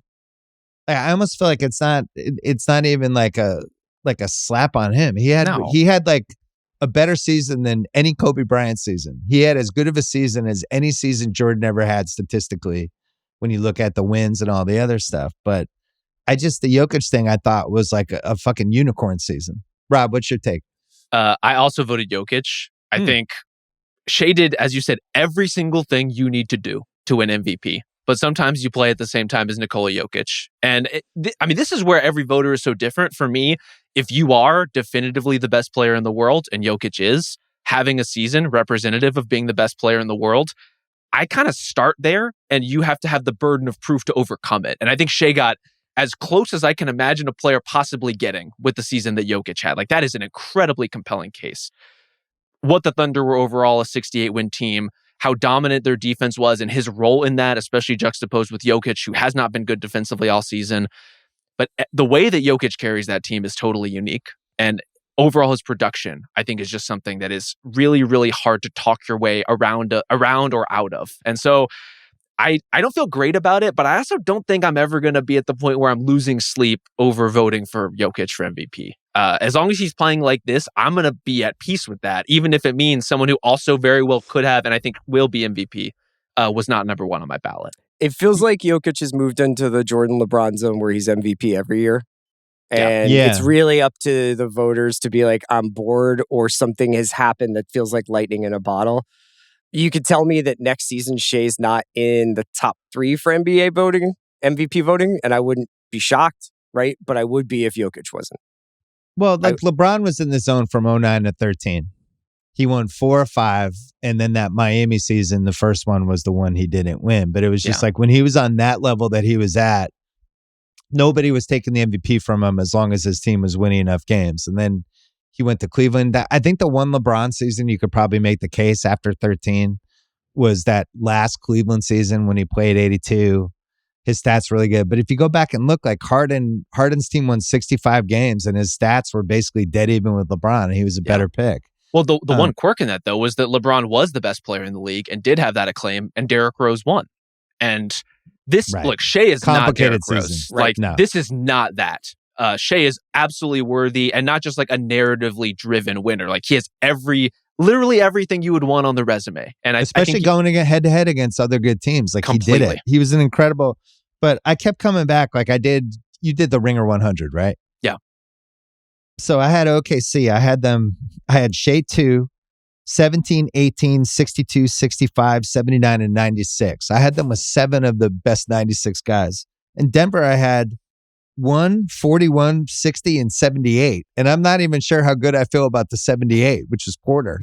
Like that might have been even a little bit too high. And then you think like, no, I'm just like, I don't know. I don't know how much I like Porter. And then you throw in the bench, which is like every 30 seconds he wasn't in the game, you felt like Denver was going to fall apart. I thought it was a historic season. I feel terrible. And that I didn't vote for Shea because Shea did every single thing you ever could have asked. I just think Jokic's position is more important if you're going to look at it. To be like a point center that is also the best rebounder. He did everything, but he not only made the meals for his team, but he like fucking spoon fed them teammate by teammate. Right. I've never seen anything like it. And when he was out, they were eating gruel. Like they were just eating they moved to prison food. So we'll see. Jokic could lose in 5 games in round 1, and it could be a 2007 Dirk situation. But well, so Bill, you said you had 7 Thunder players on your top 100 ballot. Is Aaron Wiggins one of those players? No, but Kason Wallace was. Kason Wallace. Oh, I love Kason Wallace. Yeah. Okay, now we're talking. Yeah, because I just feel like if Kason Wallace was on another team, that's a 35-minute-a-game guy for 25 just other teams in the league. Straight he's up like one of the best ISO defenders in the league. Yeah, and he's a luxury for them. Maybe their 3rd or 4th best defender, which I think is a real state in terms of what the Thunder are. If you're right going to ding Shea for anything, I don't even know if it's a ding. That team is so, and they were missing like Hartenstein was out for a while. Chet missed 2/3 of the season. Like I get it, but when you just think like fundamentally, that team is built so perfectly for them, where they can lose any 2 guys for a game, and it's still okay. They can guard everybody in every conceivable way, and Shea just really has to worry about, I just got to score for us in crunch time. This is my job, and he was awesome at it. Yep. But man, that Jokic season. One other thing about the Jokic case, too, that I've seen going around, like, I get that the Thunder ran away with the West, and they deserve credit for that, and Shea deserves credit for that. When was a 50-win season not good enough to win MVP? Never. I mean, you want to be in the top 4 seeds. I think if the Denver had fallen to like a 7 seed, I think it gets a little dicier. And I know everybody was split by a game, but still, the West had what, 8 of the best 11 teams in the league, basically. Unless you count Indiana, and most of the good players in the league. So, all right, CR. I thought CR would be more upset. CR, who'd you have, Shea or Jokic? You didn't tell us. I have Shea, but it was only just because I kind of have a weird feeling that like Oklahoma could just like run away with this. Yeah, this might not be a very close postseason. I think they're so far and away the best team I've watched this year. Yeah, and we haven't had one of those in a while where it's just like, whoa, this train just like left the station. So I think that in honor of that, there's nothing against Jokic. Jokic played one of the best basketball games I've ever seen in my life. Was that 60-point game? Yeah. But I just feel like it was Shea's year. I think OKC gets to the finals unless I think the Clippers are the only team that has a chance against them. I think they beat everybody else. I think they're just going to win. I think this is their year. It certainly feels like it, especially if Jaylen Brown isn't 100% Jaylen Brown and they play Boston in a finals where they have home court and it's an 80% Jaylen Brown, and versus Cleveland, I would just take them 10 out of 10 times. Anyway, Mahoney, CR, I kept you way longer than I promised, but I had a good time. Thanks for popping on. Thanks for having me, Bill. You're listening to the Bill Simmons podcast presented by FanDuel. FanDuel Sportsbook is the best place to bet on the NBA. We have these fun little Tuesday, Friday player performance stuff. We have same game parlays. We have picks from me sometimes and boosts and all kinds of fun things. Get ready in the playoffs. Download the FanDuel Sportsbook app today to get in on the action. And by the way, The Ringer is committed to responsible gaming. Please visit theringer.com/RG to learn more. Listen to the end of this episode for additional details. Must be 21 plus, present in select states. Gambling problem, call 1-800-GAMBLER or visit rg-help.com. I have some good news. On FanDuel, the Ringer's player performance doubles profit boost token is moving to Sundays for the playoffs when we know we're going to have awesome games. That's right. Every Sunday during the playoffs, customers can claim a 30% boost on one of my favorite betting markets. And if you don't know about them, check it out. It's easy. It's basically like, I think Boston's going to win. I think Tatum's going to score 25 points. You mix them together. If you win it, you get 30% boost. Sunday, we got Golden State, Houston. Do you think Curry's going to kick butt in that game? You do? You think he's going to score 30 points and have 4 threes and Golden State's going to win? Put them all together. Player performance. Just do the points and the Warriors. And if you win, you get a 30% profit boost. This Sunday, be sure to claim your profit boost on FanDuel Sportsbook before you watch the action. Brian Windhorst is here, and we're taping this on a Tuesday because you came over to watch the first playing game with me. Yeah. But we're running it on a Thursday, so we're going to try to go as evergreen as humanly possible. We'll pretend that we know what's happened in the next 2 days, but we don't know what's happened. For all I know, Josh scored 56 tonight and beat the Warriors. Tonight was the greatest day of basketball we ever had. Rescued his reputation tonight and pushed the Warriors to the Thunder. And what I'm trying to do here is sound smart if something like that happens. Ja retired the grenade celebration Right. and had a 70-point game. Yes. So I want to dive into your life, which I'm fascinated by. You're in LA. Yeah. But you're doing Get Up. Yes. And you told, what time did you get up? Did you get up? I get up at like 3:41 a.m. when I'm here. When I'm doing Get Up, not every day. What's your normal time zone? Which one are you Central on? time zone. So, okay. So Yeah. you're 2 hours, but 3 hours Here's the behind thing. ET. I love doing Get Up. Yeah.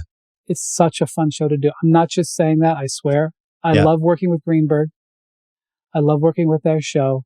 I don't want to do it 20 times a month, and it's playoffs, so whatever. But it is hard to, like, tonight, it's going to be a struggle to stay up for this. Like, I'll be struggling in the fourth quarter this game. So you wake up, quick shower just to wake up? Are you getting coffee? Well, like, what's your move? I don't drink coffee. I don't drink coffee, so that's a problem. Okay. I get up. Do you have to put like self makeup? No, well, so it's a good question. See, this you're in the business. So Yeah. I do put on self makeup. The makeup artists come about 6 a.m. because there's your show starting around then. But I put on some powder at like 4:45. Yeah. That was, I remember my friend Rob Stone, who works for, does a bunch of stuff for Fox, so Yeah. I've known forever. ESPN let us do a college basketball game once at Pepperdine.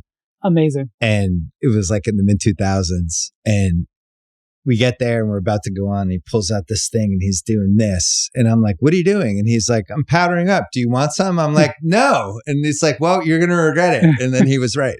Well, like the thing is, like too much information. Like after I take a shower, I get like a red face. So I gotta do it. I gotta put on the powder. So I've got like a little compact with me. And you put your little thing, your little head. Yeah. And are you on the delay? Because that's always one of the hard things in those. Okay. No. So like I'm here in LA. We have Yeah. a studio. I go into the studio.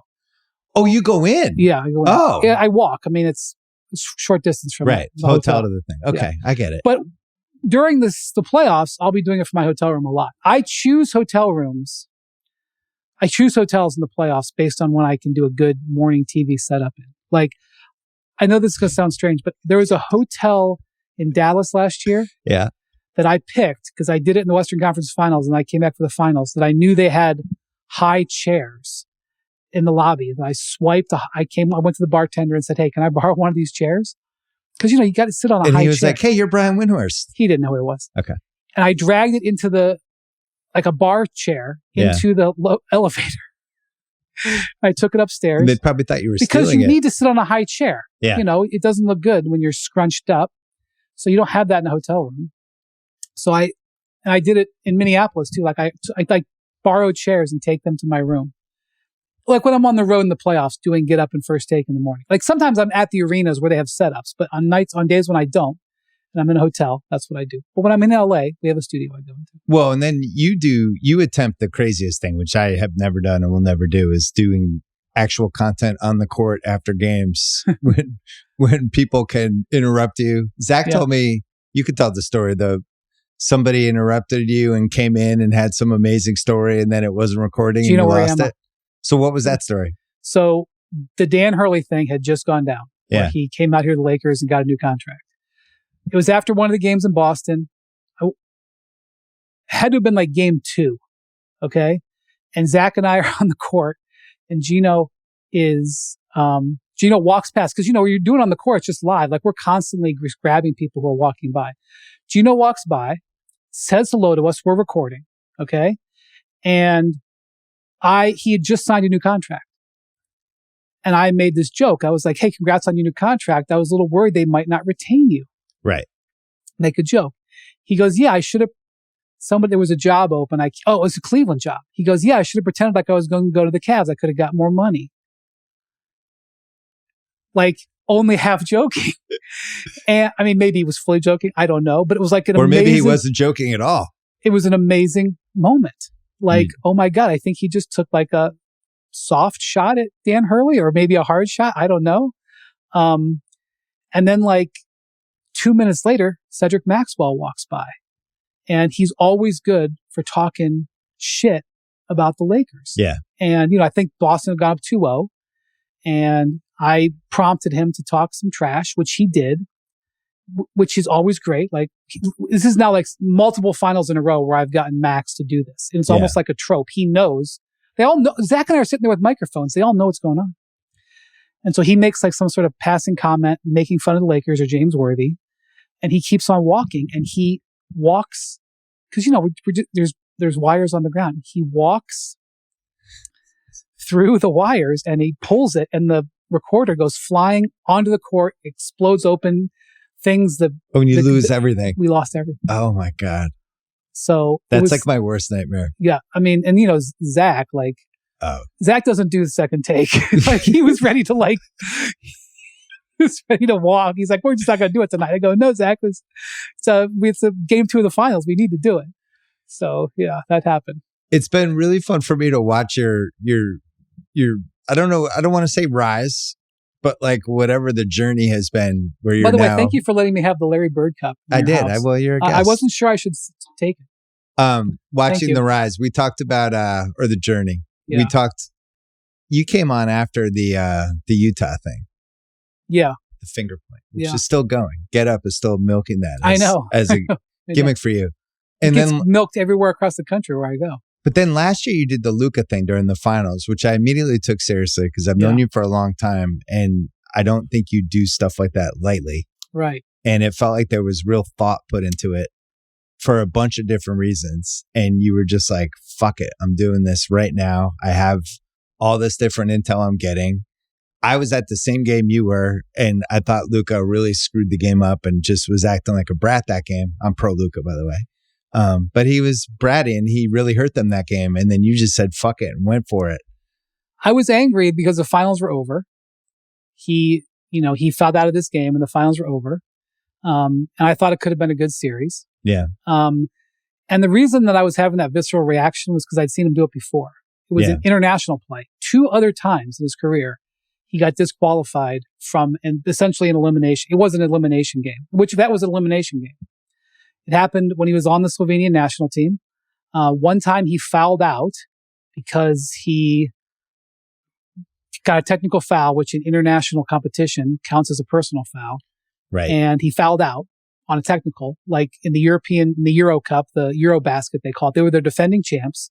One of the great moments of his career, by the way, was winning Eurobasket with Slovenia. Slovenia, it's laughable that they could win. Not laughable. It's impressive. I would say impossible. They won the European Championship like in the late teens. And then when they were defending their title, he got ejected from the game. They got eliminated. It was ridiculous. And then in the World Cup in the Philippines in 23, so a year earlier, he got thrown out of the quarterfinals. Now, they probably would have lost the game, but like in the middle of the game, he was angry at the officials and he went over to half court. This is in Manila, Philippines. I know nobody watched it. It was in the middle of the night. And he is cursing out the Secretary General of FIBA. Like the free throws are going on. He comes down and curses out the Secretary General in Spanish. I know because I was talking to the people who were sitting next to Secretary General. Yeah. Who knows what he was saying? But can you imagine, like, in a game, like, because you know where Adam Silver sits? Secretary General was sitting kind of in the same spot, like midway up the deck. Yeah. Can you imagine, like, going over and cursing out Adam Silver because Scott Foster had just called a foul? Like, it's ridiculous. And by the way, the idea that they would not want Luka Doncic and Slovenia advancing. It's a preposterous conspiracy. And then a few minutes later, he got a second technical and got thrown out of the game. And I'm like, Luka, what are you doing? The only chance Slovenia has is if you're great. How are you getting thrown out of these elimination games? So that was at least the third time that I know of, and I don't know his whole career, that he had allowed himself to be basically getting disqualified because the sixth foul was a preposterous foul. It was a ridiculous foul, and his behavior the whole game was ridiculous. And so I was angry that I'd seen him for the third time, the second time in person in less than a year, disqualified from an elimination game where he totally undercut his team. For just petulance. Yes. And I was criticizing him, obviously, but the reason I was angry was because he's so much better than that. Yeah. And that's what I was saying. I was like, that's not winning. Winning is what the Celtics are doing. This is what you're doing is losing. This is a losing mentality. And so, obviously the Mavericks agreed with you. Well, the people in Dallas did not agree with me because it was not the most fun next 2 days. I was going to say, yeah, it's because I don't remember if I saw you after that, but we were there for an off day, and then Luka came back and played great in game 4. Yeah. Played defense, was focused, and people were like, oh, he proved you wrong. And I was like, no. Yeah, you're down 3-1 in the series. You proved nothing. It was upsetting because he could have played that way the whole time. And what's funny about this?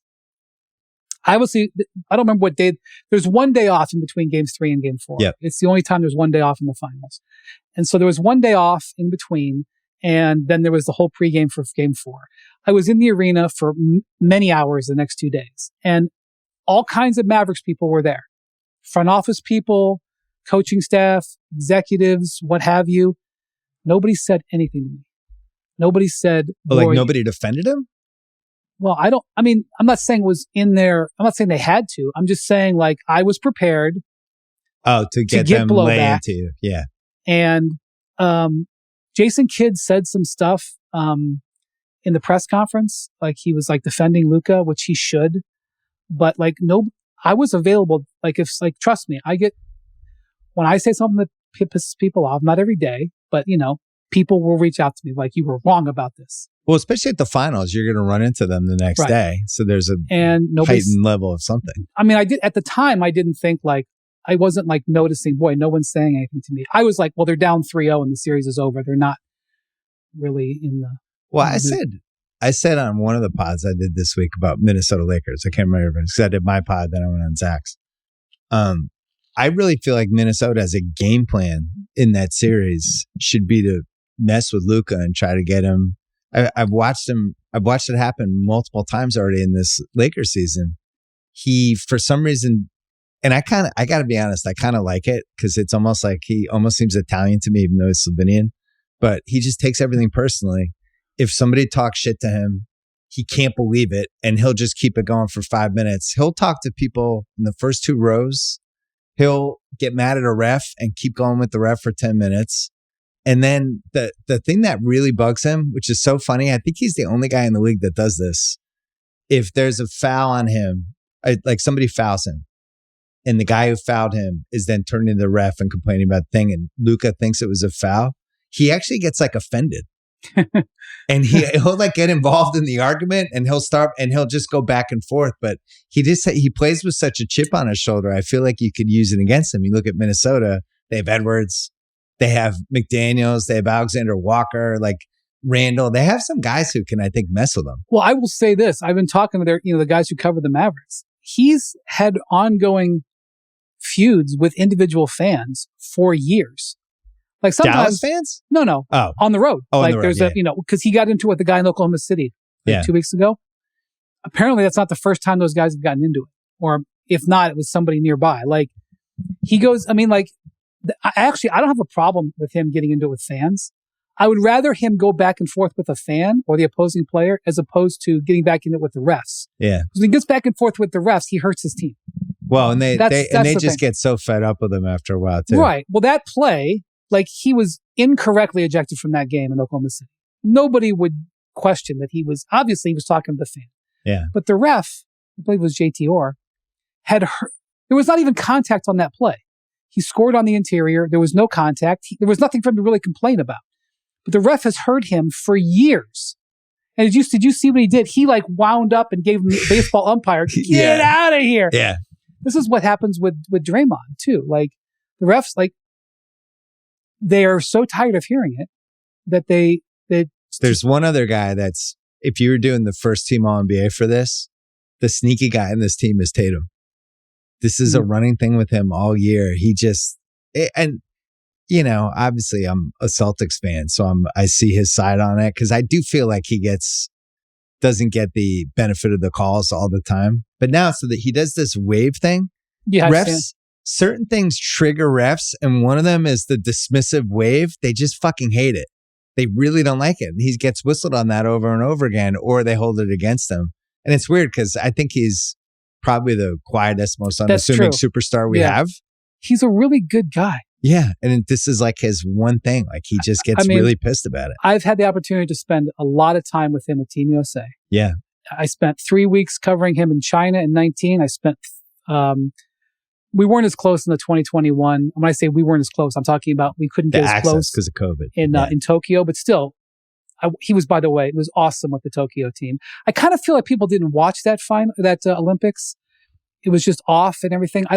Nobody ever talks about that Olympics.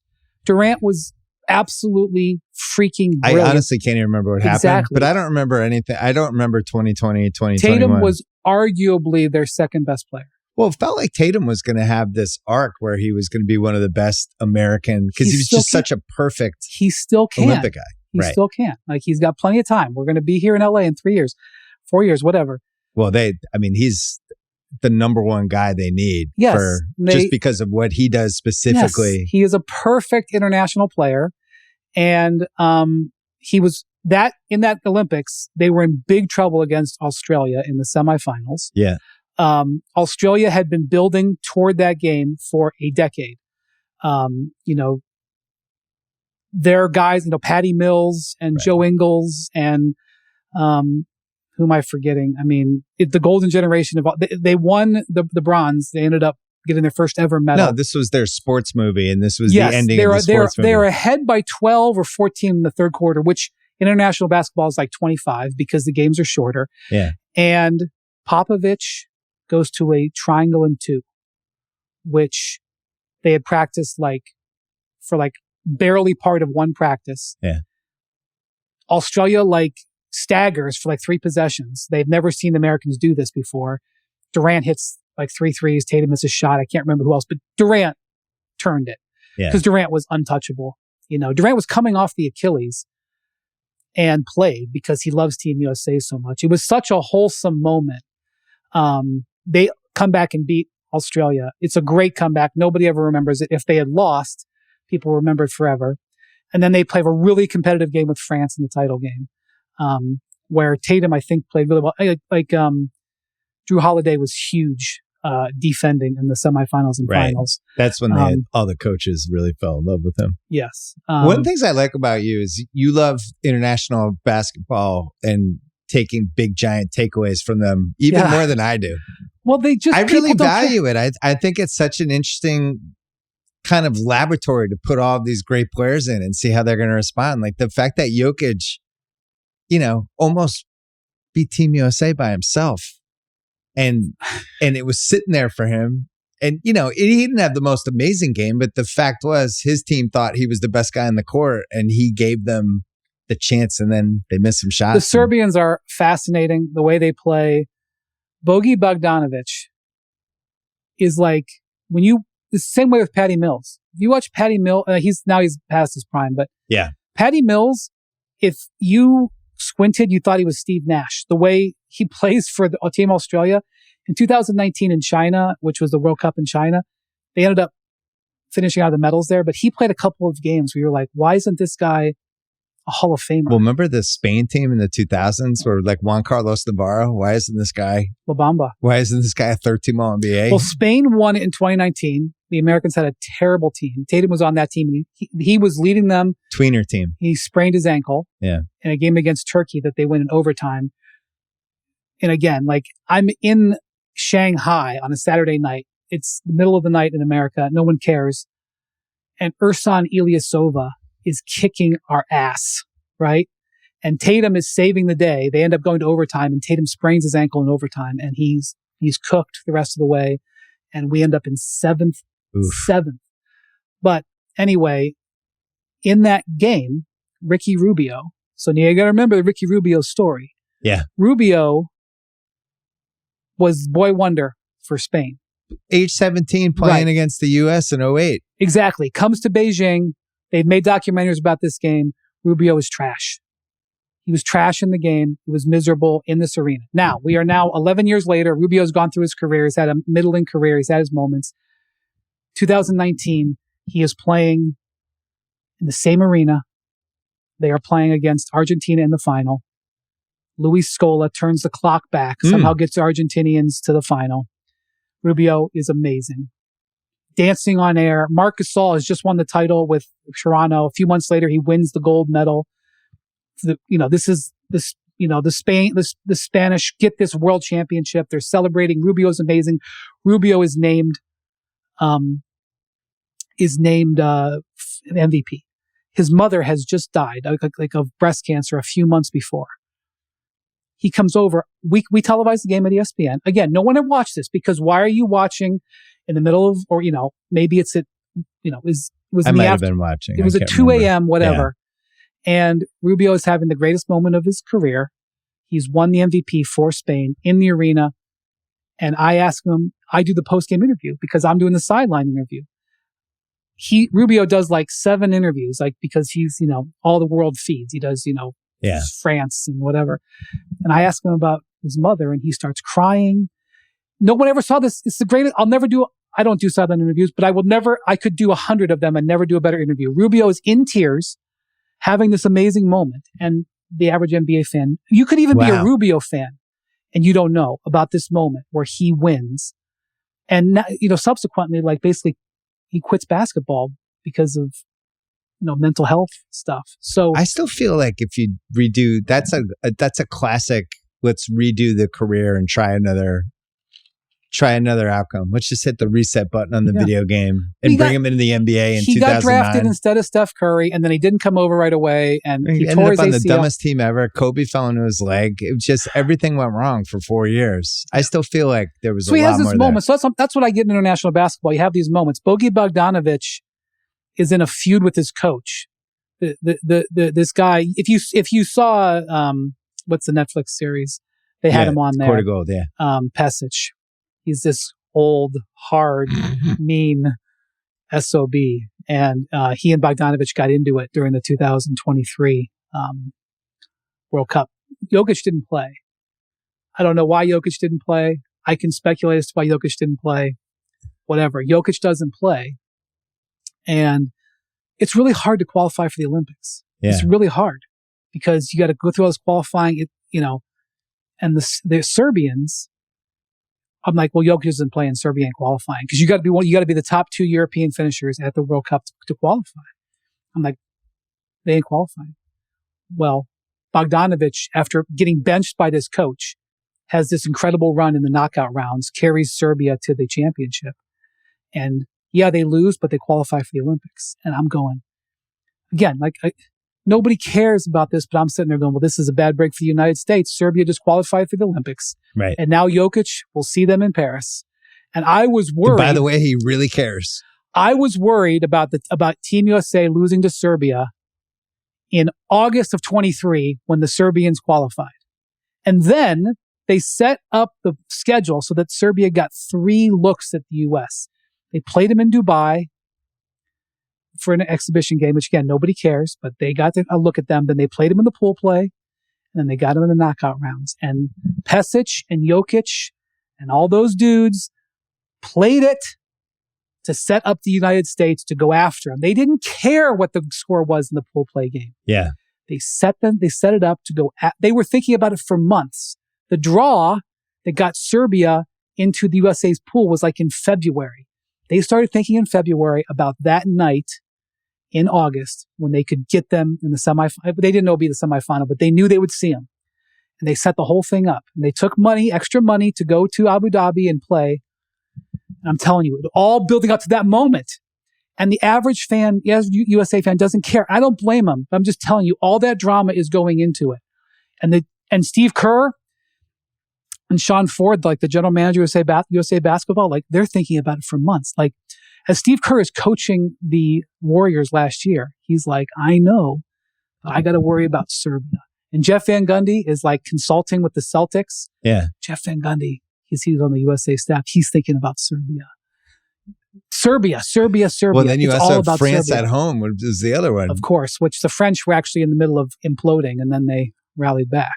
But It's weird because I actually think they really could have used Tatum in those games, and I understand why he didn't play. And I think in a weird way, you are in the minority because no, I really get it. I just think they won the title, and he was worn out, and he had a kid, and he missed a couple practices, and his shot was off, and also Steve Bam doesn't give a shit.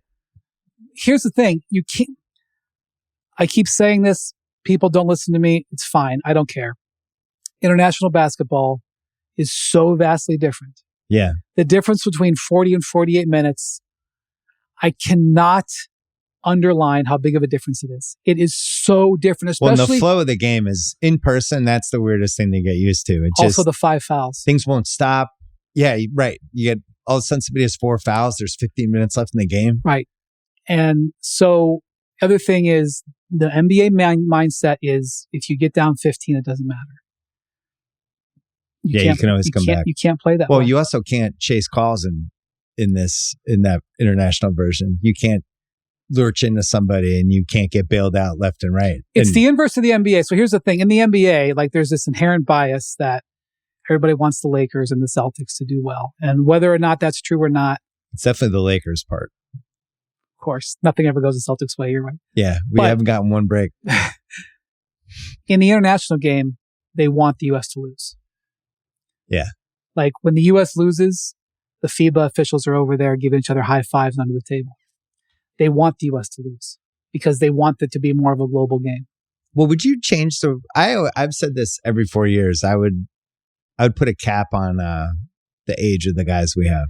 So I would go, you have to be in your 20s or your teens, and that's it. So here's my recommendation, and I know that people are probably turning off the pod because we're talking about international basketball. No, this is great stuff. So the next World Cup is in 2027. I will give you all the money in my wallet if you tell, because you obviously need it. All the money in my wallet if you can tell me where the World Cup is being played in 2027. I'd give you 7 guesses. You're not going to take 7 and be boring, but you have any idea where the World Cup is being played? Isn't it somewhere weird, like Saudi Arabia? You're close. Where You're is close. Saudi Arabia will probably be the next one. It's in Doha. It's in Qatar. Oh my God. Okay. Are you going? I don't want to. It'll be in That's like August. you're on a plane for a day and a half, right? I've gone to Abu Dhabi the last 2 summers with Team USA and absolutely loved it. And I know that it's you're a big Abu Dhabi guy. I love Abu Dhabi. And the NBA is getting closer to there. His Excellency Mohammed Al Mubarak is the head of the chairman. I call him the chairman. Okay. Of the Department of Culture and Tourism. He is possible podcast for you, podcast partner. I would love to have him on a podcast. He'd be great on a podcast. He knows the Windhorst and His Excellence, the new podcast. Well, you'd get along with. Well, he hates the Celtics. Oh, but he went to school at Northeastern. Ah. And he told me this great story. By the way, his brother is Khaldoon Al Mubarak, who runs the city football group, Man City. That's his brother. Okay. His brother is a couple years older than him. He was going to school in Boston. I'm not sure if it's a Northeastern or something else. He comes to visit his brother. He's 16 years old. They go to a Celtics game. This is like the ruling family of Abu Dhabi. They go to a Celtics game. And he's a big Laker fan because why wouldn't he be? Because, he lives in Abu Dhabi. Why wouldn't he be a Laker fan? So they go to the 2010 finals. He's going to a finals game. Lakers, Celtics. He's wearing a Laker jersey. He doesn't know any better. Okay. He doesn't understand. He's in Boston with the Lakers? He's going to a finals game in Boston. Okay. And he comes up and he and his brother sit down, and right next to him are this husband and wife in their 70s. And they've got like these, the husband's wearing like this old Larry Bird jersey that's probably had since 82. And the wife is all dressed up and they're all dressed out and they're all ready. And he goes down and says, "Oh, hey, how are you?" He thinks it's charming. And the woman looks over at him and flips him off. It's like, "Welcome to Boston." So he goes to school in Boston. Anyway, he knows the NBA extremely well. Yeah. He would love to be heavily invested in the NBA. Uh-huh. I've spent quite a bit of time with him. I like him a lot. I know that there's challenges when you're doing business in the Middle East or whatever. I don't pretend to know. I'm not trying to cast aspersions. The global Windy. It's even more impressive than some of my connections. I had for example, he would make comments. He was talking about a certain Lakers player. I don't want to put his business out there. He was talking about a certain Lakers player who's no longer on the team. And he says, the reason his teammates don't like him is because he doesn't play defense. That's why they don't like him. This is the kind of commentary he's giving. Yeah. He watches games in the morning when he's like on the treadmill. He's watching Laker games. Like when I first met him, he was traditionally dressed, but then he, sits down. He's wearing Jordans. So he's super into it.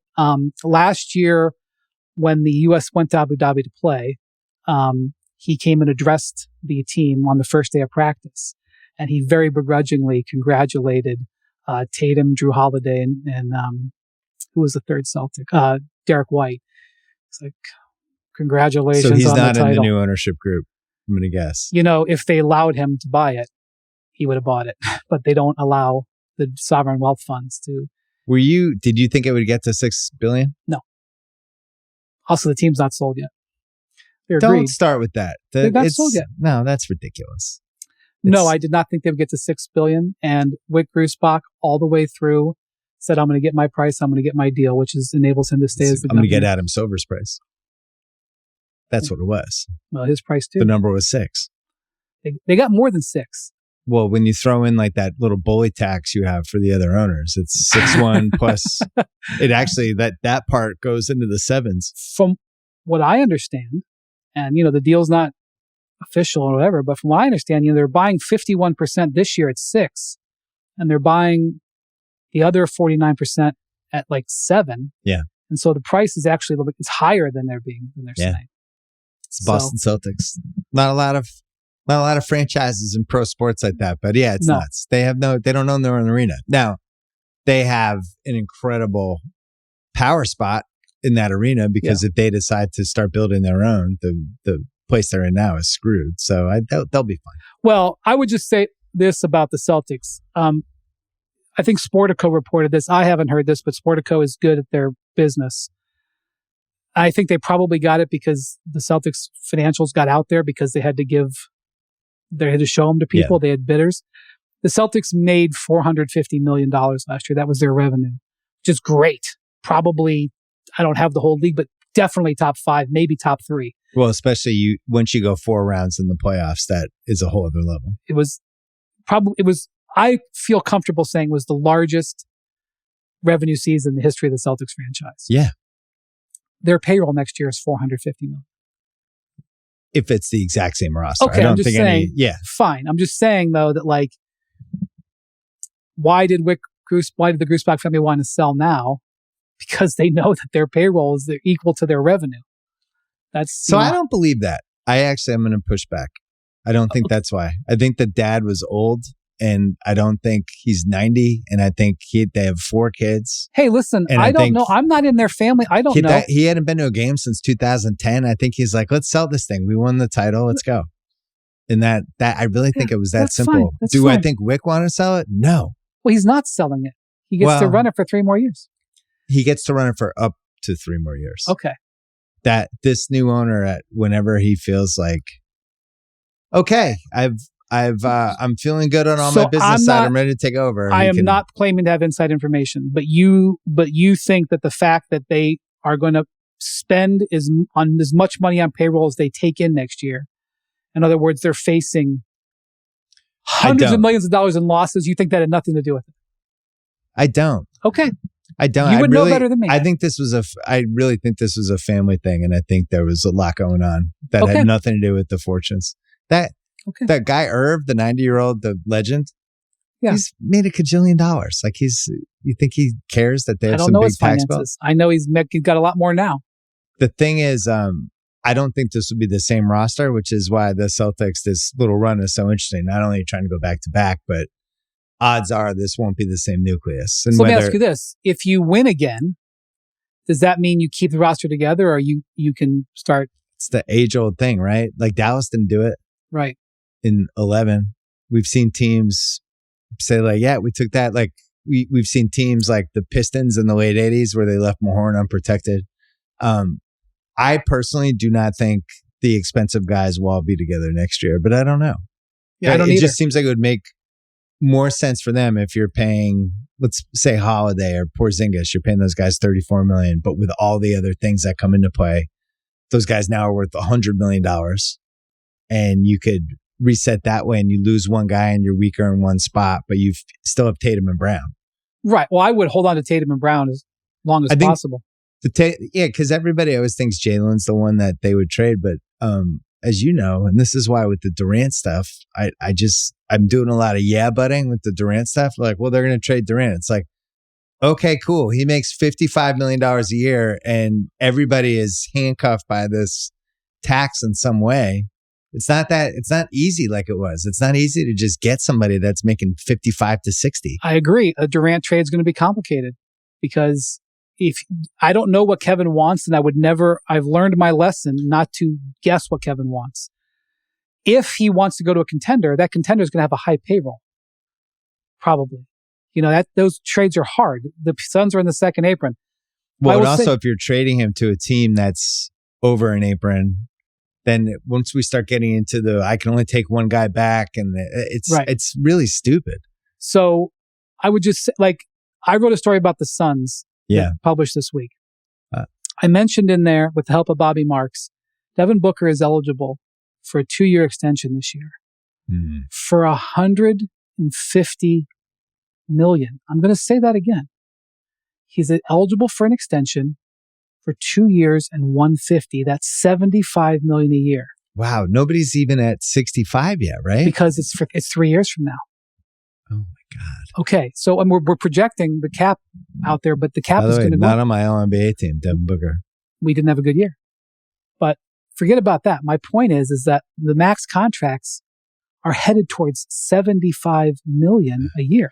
Not in 2035. I'm talking about if Devin gets the max this summer, which quite frankly, I don't know how they're going to get away with not paying him, because if you don't pay him, then what sort of message are you sending? Well, you could call Daryl Morey and ask how that worked out. Well, that's true. Devin's 28 though. He's not 34.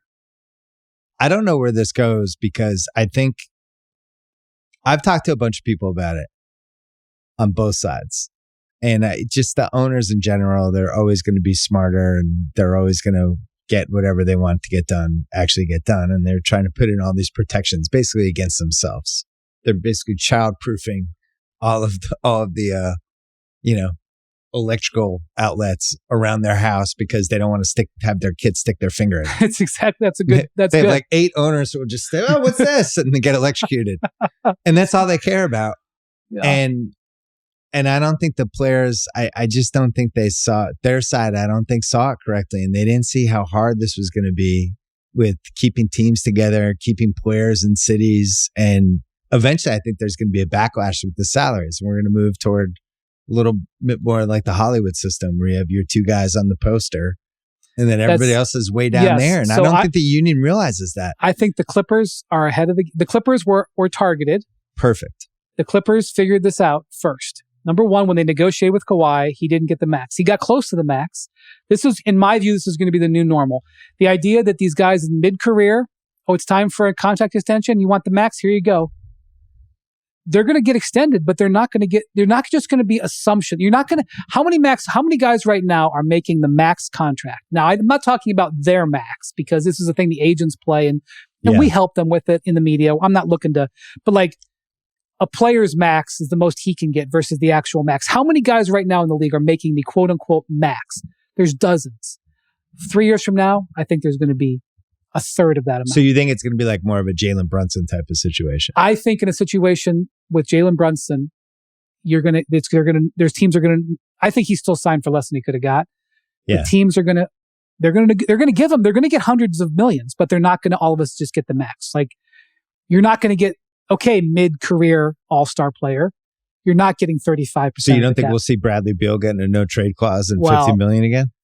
That would be a good thing, is to put in a little canister, for the future. When is the next no trade clause? Well, I know LeBron will get it when he opts out and re-ups this year with the Lakers, but when is the next new no trade clause coming? You think LeBron will get a no trade? Yeah, I think he will. Again? Yeah. Why would he? Why would he? He would just opt in if he has to get it. This LeBron thing is, I just don't understand. Like, I voted for him second team All NBA. So did I. He entered the league. I had been working for ESPN, I think, for a year. I did have a dog at that point. I think I was married. No kids. Like, this is, I just don't get it. Bill, I had a flip phone. He had a flip phone. Like, it was laughable. The iPhone was, when he came in the league, we were 4 years away from Twitter. We were 3-4 years away from the iPhone. Like, like the Hummer was a car that mattered. Yes. When he came into the league, I remember my first trade deadline covering the Cavs. This is how trade deadline day went. I went to practice, the shoot around, or it was practice. I did my post-practice interview. I went to lunch. I was at lunch eating a sandwich. My cell phone rings. Hello, Jim Paxson, the general manager of Cavs. Hey, I just want to let you know we traded for Flip Murray. Oh, really? What'd you trade for him? 2004 second round pick. Okay, why'd you trade for him? Well, he's going to help us with scoring off the bench. Okay. All right, I'll see you tomorrow. Click. Keep eating my lunch. 2 hours later, went home. Then I wrote my story that published in the newspaper in the morning. None of this minute by minute trying to find out like who was getting traded. Like, oh my God. The general manager called and was like, hey, we made a trade. Oh, really? Like, that's how you found out about trades.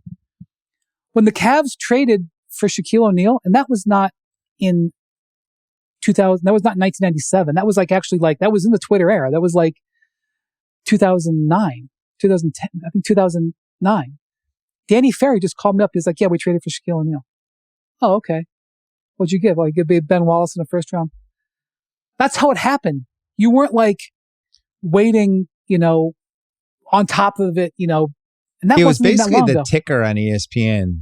Yes. Was breaking a lot of stuff. Yes. Even the website wasn't really, and I was writing for it at that point. It wasn't really set up to be like, oh, this happened. Boom. Let's go. And in 2009, Twitter was around, but people weren't paying attention as a news feed. No. So it like that Twitter was like, that was there was LeBron's 2 years, career. everybody just went on Twitter to like make jokes. Yes, that was LeBron's. That was LeBron. That was happening in LeBron's career. Like, that's how it was. And now look at it. It's pretty nuts. I even think like how different things were just from, you go the year that Twitter took off, 2009, and there were all these stages with Twitter, right? Like the decision was a stage. Yeah. The Blake Griffin being the first kind of guy who, when he dunked, maybe you could see some grainy video of it on Twitter. Yes. And he became the first like social media dunk guy. Then the DeAndre Jordan thing was another great one where that was in real time. We're following through Twitter how that's going. So it's had these my first big Twitter thing was the LeBron free agent meetings. Because nowadays, right, the free agent meetings, like, first off, like by July 1st, they're all done. Nobody goes on free agent meeting tours anymore. Yeah. Secondly, they do it all in secret, it's people's houses and stuff. Or 3-4 months before free agency starts. Or a year. Yeah. Or, I didn't realize you were going to be at this dinner. Yeah. With the owner of the team that has cap space. Right. Have you met him? This is Bob. Listen, I saw Joel Embiid and Paul George on the countdown set during the finals last year. Right. That was an amazing moment. It was an amazing moment. And, Joel gave him the side eye. I mean, like, it's a little bit manufactured. Obviously, Joel and Paul George had communicated before that meeting. Like, all these dudes know each other. Of course. Well, anyway, the day of the free agent meetings, like, was 3 days. They were having them at this office building in Cleveland, and the teams are just walking into the lobby, and I was just sitting in the lobby, and I was just tweeting it. Jim Dolan just came in.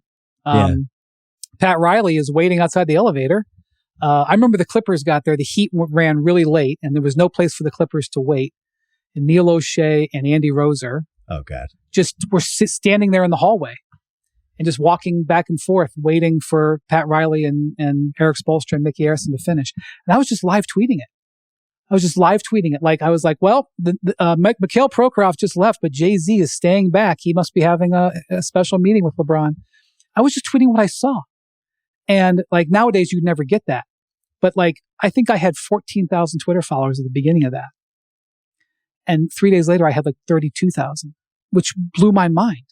Wow. But that was like an actual event where like, I was just like, nobody was saying, it wasn't like Mickey Arison was saying, yep, we got it done. I was just tweeting when I was sitting there watching. I was just standing in the elevator lobby. I was sitting in the elevator lobby watching it. And then every time you think we're post-Twitter, then something like the Luka thing happens. That was amazing. And then there you go. When did you find out? Did you find out? When Shams tweeted. I had no idea it was coming. I did not know. Most of the time, you know when stuff's coming. Like we do. Like, you can't always, sometimes you know something's going to happen and you're just waiting. In our case, it's almost always Shams. Shams knows it. He's got the story written. He's got the tweet and the drafts and he's waiting. That happened this week with Mike Budenholzer. Shams. I'm sure there was a David Griffin typed out tweet there too. I don't know that for sure. No, I'm just saying. But, without pulling the curtain back too much, Shams had the Mike Budenholzer story written before he was actually fired. Yeah. Because Shams is on top of it. I mean, he could have written it in February. Well, that was a different thing. But the Luka thing came out of absolutely nowhere. So what is your honest take for how many people knew before the trade came out? I know you and I are on different sides of this.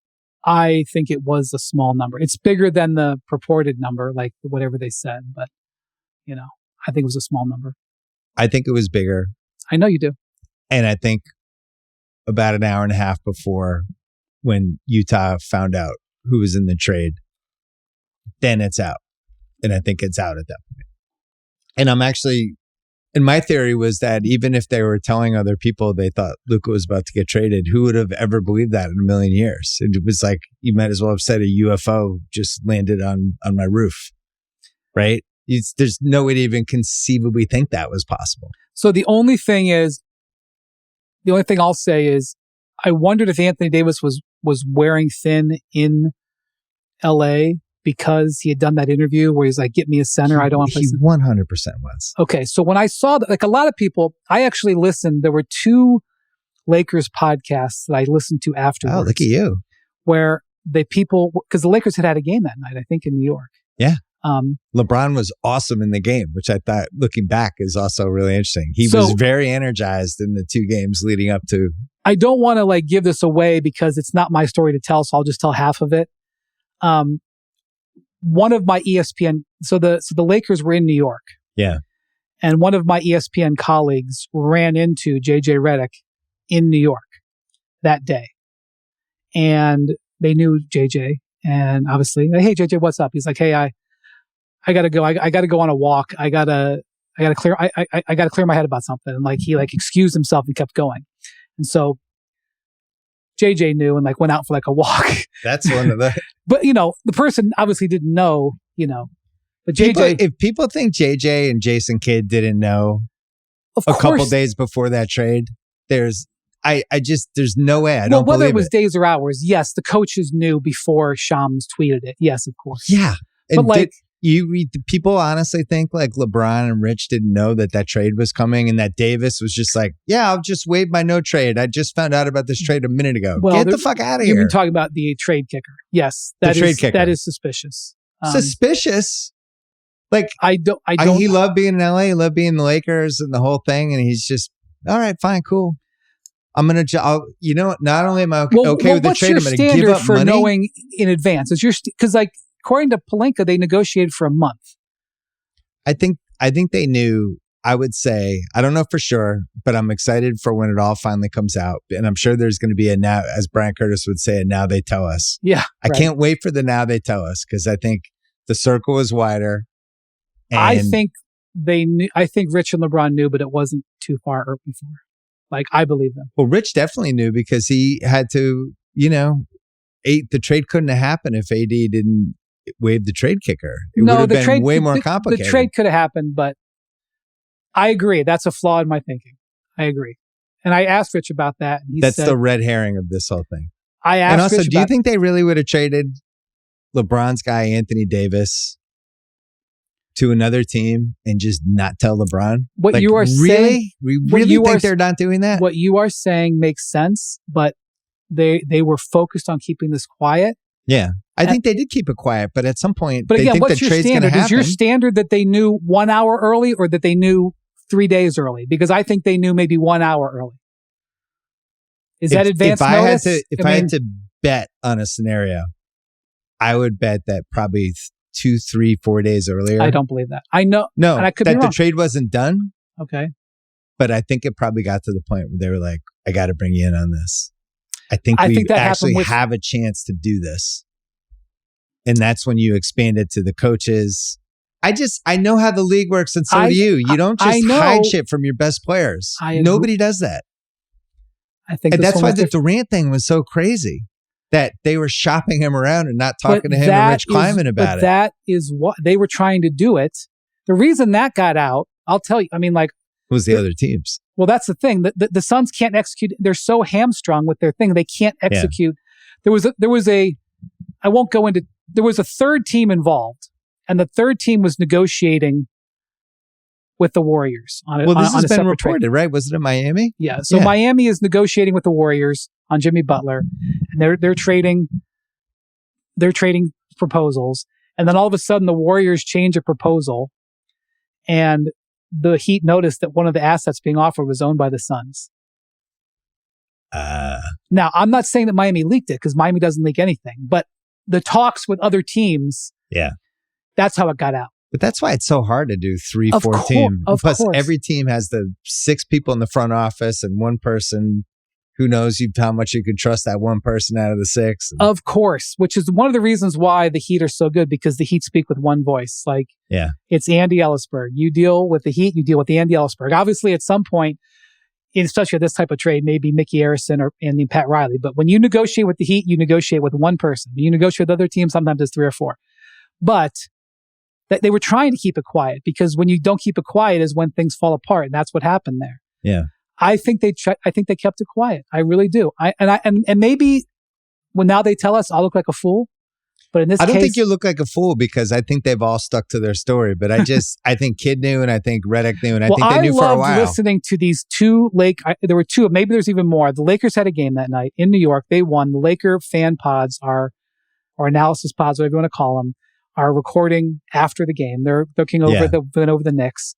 And I loved it. I listened to them learn it live. Oh, and interesting. I wasn't listening live. I was listening back to it. Somebody sent it to me and said, listen to these guys, because it's hilarious when, you have the knowledge and you're listening to them, and you can watch them. Like, they're like, well, Shams got hacked, right. And they're like, yeah, that kind of be crazy, wouldn't it? Like, right. All right. In that third quarter tonight, they did a real good job in the pick and roll. ESPN just tweeted it. Like, it's almost like a movie, and they're like, oh my God, like and I love that. It was like one of my favorite. Like, I love it when you see, I remember when this became a thing on SportsCenter, when like last decade, when people would videotape themselves watching the end of sporting events. Like, I remember that started like the World Cup was a big one for that. One of the World Cups. The one I remember was, do you remember the Alabama-Auburn game where they returned the field goal? Yeah. The short field goal was too short, and he returned it 108 yards. One of the great things I ever saw on SportsCenter was the Auburn and Alabama fans. The Alabama fans thinking they're about to win it. Right. And they're horrified. Yeah. And the Auburn fans thinking they're about to lose it. And there was like all this stuff. And then like seeing like the Cavs fans in 2016 watching the end of, a lot of people videotape themselves watching the end of Game 7. Amazing. I have great memories of that. This was what that was like. You could watch it. So anyway, the shock of it was one of the reasons why it was such an amazing story. Well, and it was a shock that everybody could feel, whether you covered the league, talked about the league, wrote about the league, liked the league, were dating or married to somebody who was involved in basketball. Everyone had the same sort of, you remember where you were when it happened. Yeah. It's such a rare thing for sports. Like, Yeah. Even the decision, I don't remember where I was when that happened because you knew it was coming. I remember watching it. I don't remember where I watched it. Yeah. I was watching a movie with my wife, and But I the remember where reason we that were. I believed it in the real time, because I didn't know it was coming, was that I thought, I was in the back of my head, I was like, I wonder if AD is greasing the skids on his time in LA. It was not something I thought was going to happen at this trade I don't think deadline. that thing went over well when he was complaining about stuff. It's Tough to complain when you're either guy when they gave up like 10 assets to put the two together. That's where I started having issues. Like, I think the issue might have been that he was talking to Shams about it and not talking to Pelinka and Jeannie about it. I think that's where the issue may have been. Like, what he was asking for was not unreasonable. Yeah. The venue which he asked for it, I think, may have caused. But I don't think that they were like, let's get rid of AD. I think that. Look, this is a once in a lifetime situation. And as Russell and I talked about on Sunday, to do that without Reeves is the craziest part of the whole thing. Well, to me, like, I just don't understand how Reeves isn't in the deal. I'll never understand that for the rest of my life. This is what Bob. So, like, when you were doing Countdown, you would talk with Magic, and you would just. I was never there, but you would describe these amazing conversations with Magic during the games. Yeah. I've gotten to do Countdown about a dozen times this year. I've gotten to do it about half of those with Bob Myers. Because you're hanging out for 6 hours. Yes. Yeah. And, I covered all these Warriors Cavs series, and just the way Bob talks about the league, like, I'll bet he gets a job offer every day. Like, the way he views the league, like, and the part of it is because he's so successful and comfortable and he doesn't have to worry about, like, part of it is the space he's in. Listening to Bob talk about the league privately, you can see why every owner would want to hire him. Right. Because the way, and what he does on TV, I think is great. I don't think actually he gets, of course I'm biased. He's my teammate. The way he talks about the league, like the way he talked, last week about, I can't remember, it was some front office challenge. Like, it was a Michael Malone firing. Like, he talked about that whole thing. Like, what he was saying was, like, literally worth hundreds of thousands of dollars in consulting money, like if he had consulted with the team. But anyway, he feels the same way I do. I feel good that I'm on the same side as him, which is he can get to a spot where he sees why they traded Luka. He doesn't agree with it, and nor do I. But he can see why. He can see how the Mavericks got to it. They didn't want to pay him the $300 million, whatever. They have more information about Luka than anybody. He can even get himself to the spot where they said, we want Anthony Davis. That's going to be our guy. And so can I. I can get to a spot. Again, I wouldn't do it, but I can see how if I put him myself as the centerpiece of a Luka trade. I can see how Anthony Davis is a guy they wanted. Like, this is what we're going to do. And even those two steps are big steps. A lot of people, and I think probably about every Dallas fan, couldn't make the two steps that I just made. But I've been around the league. I can see it. The return is what I can't square. That's where I stop. I stop right there, because here's the thing. Reeves has one of the best value contracts in the league. And he's gotten better every year. I just voted for him for most improved. I had a real problem for most improved. I came so close. The most improved. What'd you do for your 3? Reeves. Reeves won? Reeves won. Oh, man. Zubac. I think I had Zubac. No. I had Denny Avia. I looked at him, but his numbers were basically the same. I know, House loved him last year in Washington. He it was mad a great they got trade. rid of him. One of the reasons why Joe Cronin got extended in Portland was because of that was how good of a trade that was. I did Daniels. I mean, I thought Daniels was a no-brainer. Totally. I'm a big. He plays internationally. I did Brown on Denver. And I did totally acceptable. And I did Kamara, who I couldn't believe wasn't in the discussion for any of this stuff. Like, who the fuck knew who that guy was a year ago? I put Kamara in my all defensive team. Yeah. All of those are good. I'm not going to try. It's a bleep show. No, I looked at the Reeves thing. I had 4 guys I liked, and the only thing with Reeves was I liked him last year. I didn't like how much did he improve? He was really good last year. Look, again, Team USA. Yeah. I fell in love with him in the summer of 23. He was already it's not like. Why didn't you tell San Antonio? He could have saved all of us. A lot of issues here. So because Steve Kerr is such a wonderful guy. Yeah. Steve Kerr let the media for that summer in 23. We were sort of embedded with the team. Me and Joe Varden of The Athletic, we were the only people really traveling with them. We went on the team bus when they went to the Grand Mosque. We flew on the team plane. Tim Reynolds from the AP was also there. Those three of us. And I was riding the bus with the players, I think to the airport or somewhere, and the players were questioning Austin about the contract.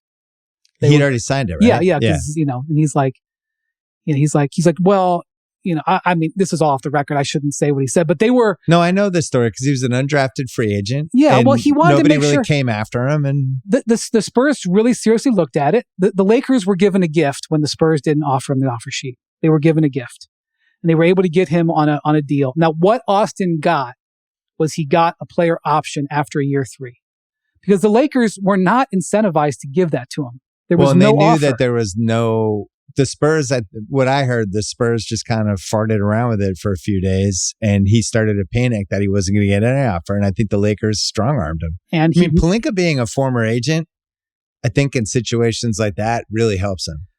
I will say that he got the player option. So after next year, he can opt out. And if he didn't get that and he was under this contract for 2 more years, so it was a victory for him and his agent that because when you're a restricted free agent, you're screwed. You usually don't get the PO. So he got the player option if he got an offer sheet, but he didn't get an offer sheet. Now he's in the best situation. And he guaranteed himself tens of millions of dollars. Yeah. And so he's set for life. His family is taken care of, and he's got a player option after year 3. He did okay, but the players on the team were talking to him about it. Like, yeah, man, because he was great for Team USA. I realized nobody watched it. I understand that. And defensively, he was taken advantage of late in the rounds. The teams targeted him. But at least he gives a shit. There's guys who get taken advantage of, but at least they fight.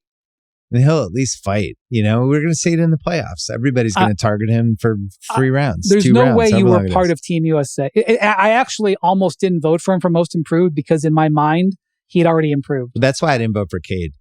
Well, because I was like, Cade was the number 1 pick. He's year 3. He's supposed to be this good. You can't give a guy on a max contract most improved. No offense to Cade. Or year 4. Cade was on my All NBA team, but so yes. So if Austin Reeves was making $37 million, okay, the Mavericks could look at you and say, well, look, we can't have Kyrie and AD and Austin Reeves all making, $40 million because we can't do that. If that was the case, I would get it. Okay, you can't do the trade. He's making $14 million. And next year he's making $15 million. It's one of the top 5 top 10 value contracts in the league.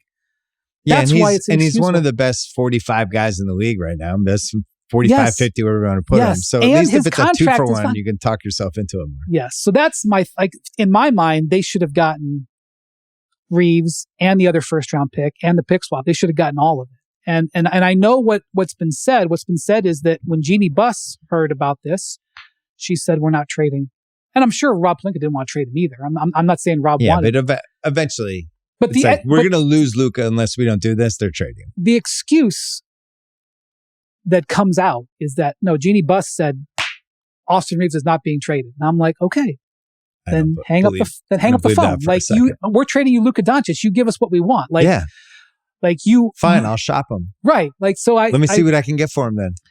So I disagree with the trade because as critical as I've been of Luka, I recognize he's a top 10 player, top 5 player, top 3, whatever you want to say. You dream of having a player like that. He's an imperfect player, but I can close my eyes and I can see him holding the Larry O'Brien trophy in one hand and holding the Bill Russell trophy in the other. I see it. I can see it multiple times. I would not trade a player like that. Sounds like a nightmare. At least not age 25. Wearing a Laker uniform. Sounds terrible. You should feel that way. And so I'm saying... We were almost done with this Lakers team. I mean, this was it. They were last legs. One of the great lines, you remember when they had the press conference and Pelinka was wearing that leather jacket? Yeah. At the press conference? Yeah. I was texting with a high-ranking executive from their team. And he was watching at the same time. I go, hey, what do you think of this Pelinka jacket? Because it was not normal press conference wear. No, he looked like a John Wick villain or something. And he goes, After that trade, he could wear a Speedo. And it was just like, right. It was like, yeah, like, unbelievable. Well, I think it was honestly the greatest thing that ever could happen to Luka Doncic. It's like we talk about, because not only do you go to a bigger market, you're gonna be a bigger star, and a team that has, big resources, you get to play on a team that has a chance to win the title right now, but also like they lit a fire under him, and sometimes people need that in life. Well, that's what I think his agent, Bill Duffy, is one of the great agents of the last 40 years. He's a Hall of Famer. I don't know if he's actually in the Hall of Fame. I don't know if they put agents in the Hall of Fame. He was more rip shit than anybody. But what Bill Duffy basically, I shouldn't maybe share everything, but Bill's thing was they traded you to the Lakers. So like, Luka is, as you can see from the tiers, devastated. It's like they traded you to the Lakers. Right. So let's take a step back and evaluate, that you were traded to the Lakers. And I think Luka is coming around on that. We'll find out this summer because he's got to sign the extension. We'll find out in the playoffs how he does and how everything fits in. And we're going to find out how the LeBron Luka together, which I think LeBron's handled great so far. Is it going to be a little different in a game 4 when you're down 2-1 in a series and who gets the ball? I can't wait for all that stuff. But isn't this like great for LeBron? Like it's great for the league. It's great for us. It's great for LeBron. Yeah. And LeBron's never been in a situation where he clearly wasn't the most talented guy in his own team. Now, he's age 40. If this was 2012 LeBron, it'd be a little different. But the only time I can remember even close was that first Miami season, which you covered. Because Wade was incredible that year. LeBron was in his headspace, was in a completely different And LeBron place. LeBron was a mess for a variety of reasons. And Wade was awesome. That was probably the last great Wade season. Dwayne Wade was so great in that 2011 finals. One of the best. What was that, game 3?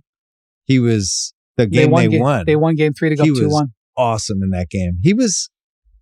I feel like he's weirdly become underrated now because his prime wasn't kind of as long as it should have been. I've said this, and it's kind of laughable, but League Pass wasn't as much of a thing. We couldn't watch it on our phones.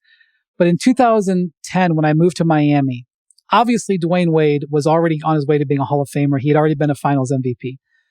But until I watched him play 82 games or whatever he played, 75 games, night in and night out covering the Heat, I didn't appreciate how freaking good he was. Like 25 games into that season, as the Heat, that was very dramatic.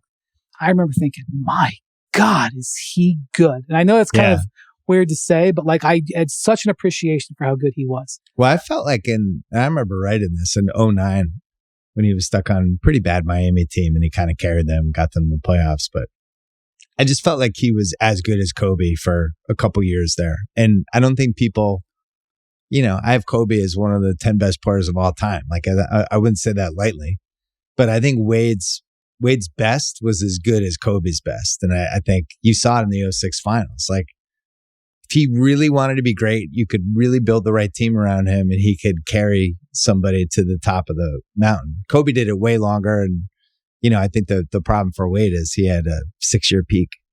But he got hurt. He got hurt a bunch of times, but his peak was basically from 2006 to 2011. Kobe had the first peak and then had the second peak from like 2008 to 2012, where he had like almost a whole second career. For sure. And Wade was like basically by the 2014 finals wasn't an impact guy anymore.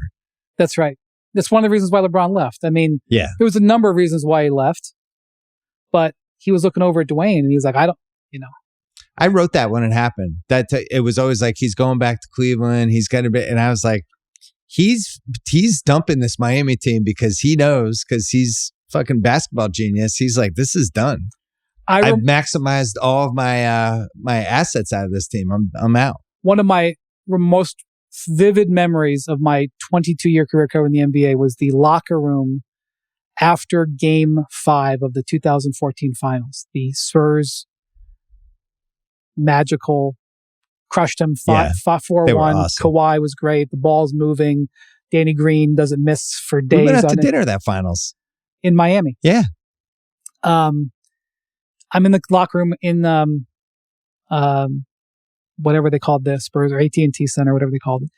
And Battier retires. which we weren't surprised about. Yeah. Ray Allen basically retires. That one we were caught off guard. He was he felt like he had like 3 more years I left. thought he had one more at least. Yeah. And he was like, yeah, I think I might be done. And we were like, whoa.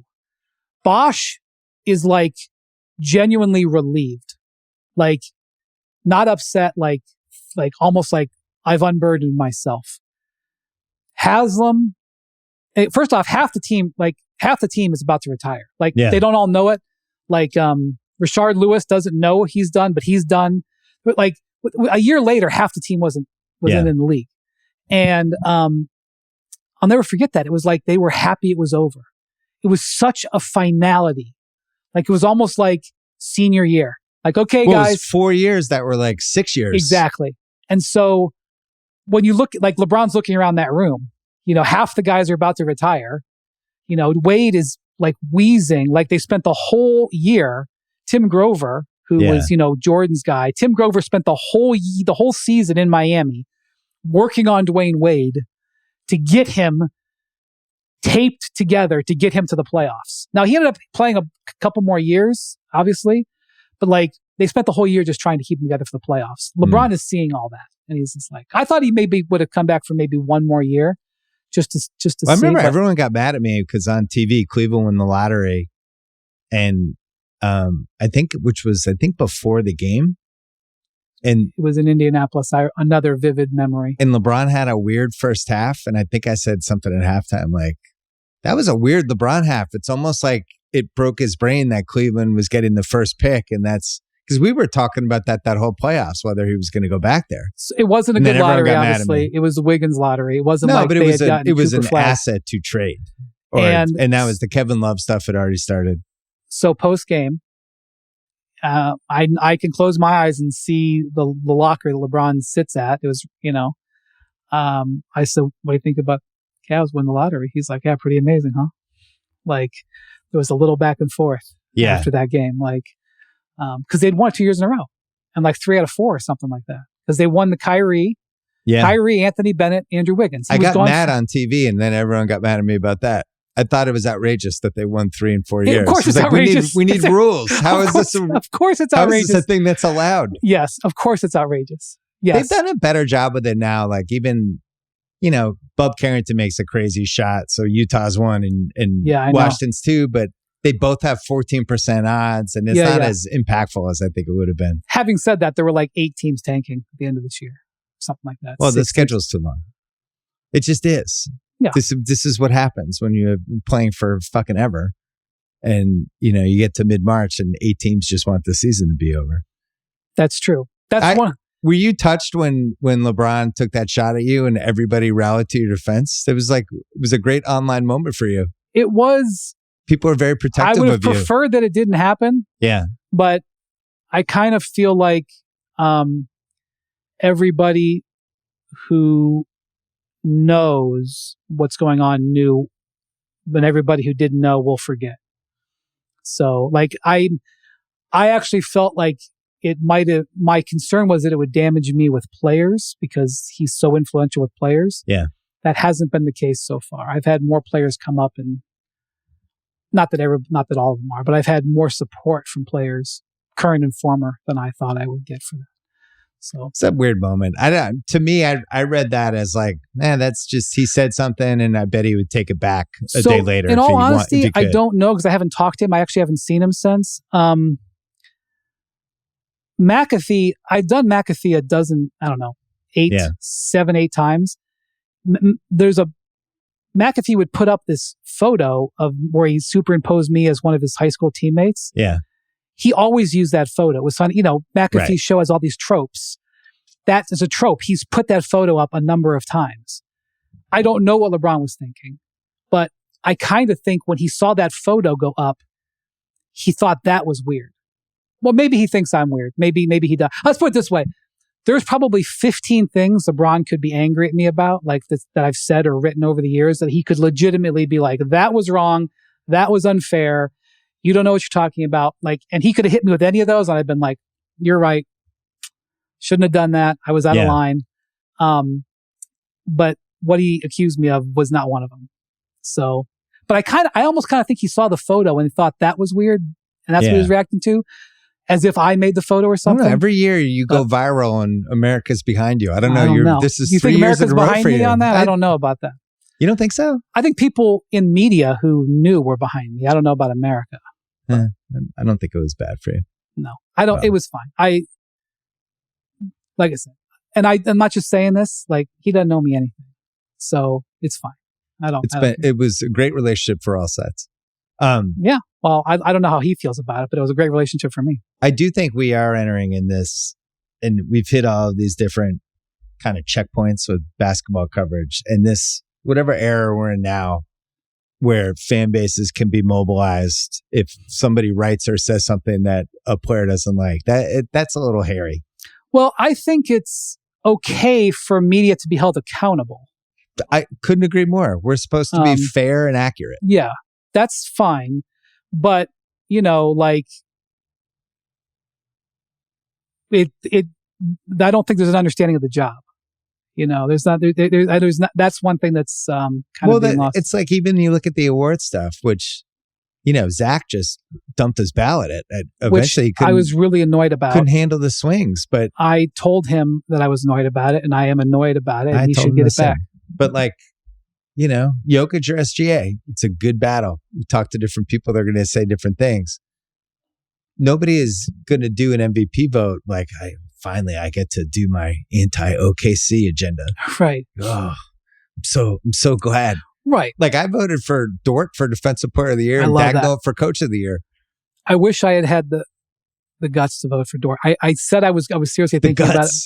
I just didn't have the guts. But it's like when they say like a golfer makes like an 18-footer at Augusta, they're like, the guts to read that putt. Here's the thing about a media voting for awards. We're the best of all the bad options, we're the best bad option. So, like, and this is not speculation. They let the fans into the All-Star voting. Yeah. And the fans are like trying to vote Zaza Pachulia. And like, with all due respect to LaMelo Ball, he's a great player, but he had no business being a starter in the All-Star game this year. He did not. Fans put him in. So the players and the media had to check on that. The players, first off, they vote for All-Star, and half of them don't take it seriously. You can see the votes, and like Bub Carrington's getting votes. All due respect to Bub. The Players Awards, you remember that lasted for like 2 or 3 years? That was a disaster. Who could have predicted? I mean, It was a disaster when they did in the 60s and they had people voting for MVP. Some of the votes were Bill Russell being like 5th. Okay, of course. One of the most amazing awards every year is the Executive of the Year award. Voted by other executives. The other executives vote for it. It's like the pettiest award. Like, there's so bias and pettiness and like if you go back and historically look at some of these vote totals, you can't trust that. Only the NBA governors meeting is more petty than the. Can you imagine? So the players don't trust the owners. The owners don't trust the players. The players can't be trusted to pick the other players. The fans can't be trusted at all.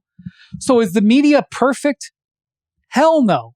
But we're the best of the options. Well, and also you can't fuck around with your ballot. You can't be like, I'm going to put Bronny James third for Rookie of the Year because then it's going to be shown that you did that. I know, and my colleagues don't like that their votes are public. And so I don't care if my vote's public. I watch basketball all year. I really care about the process. I've talked about it forever, and I'm going to do my ballot the way I want to do it. I have a whole process, and I care. Okay, and so hold us accountable. If people disagree with it, that's fine. But I do wonder though if they should make it private, and if they don't like certain ballots, just knock those people out for the next year. Well, that is something that could happen. Hold us accountable. Because here's why I say that. I worry about the groupthink for stuff because people are afraid, if I do this and not enough people are with me, then people are going to say whatever. Right. And then if you're just like, it's just safer for me to do this because I don't want to be noticed. Then we're not voting anymore. And I do think people do that.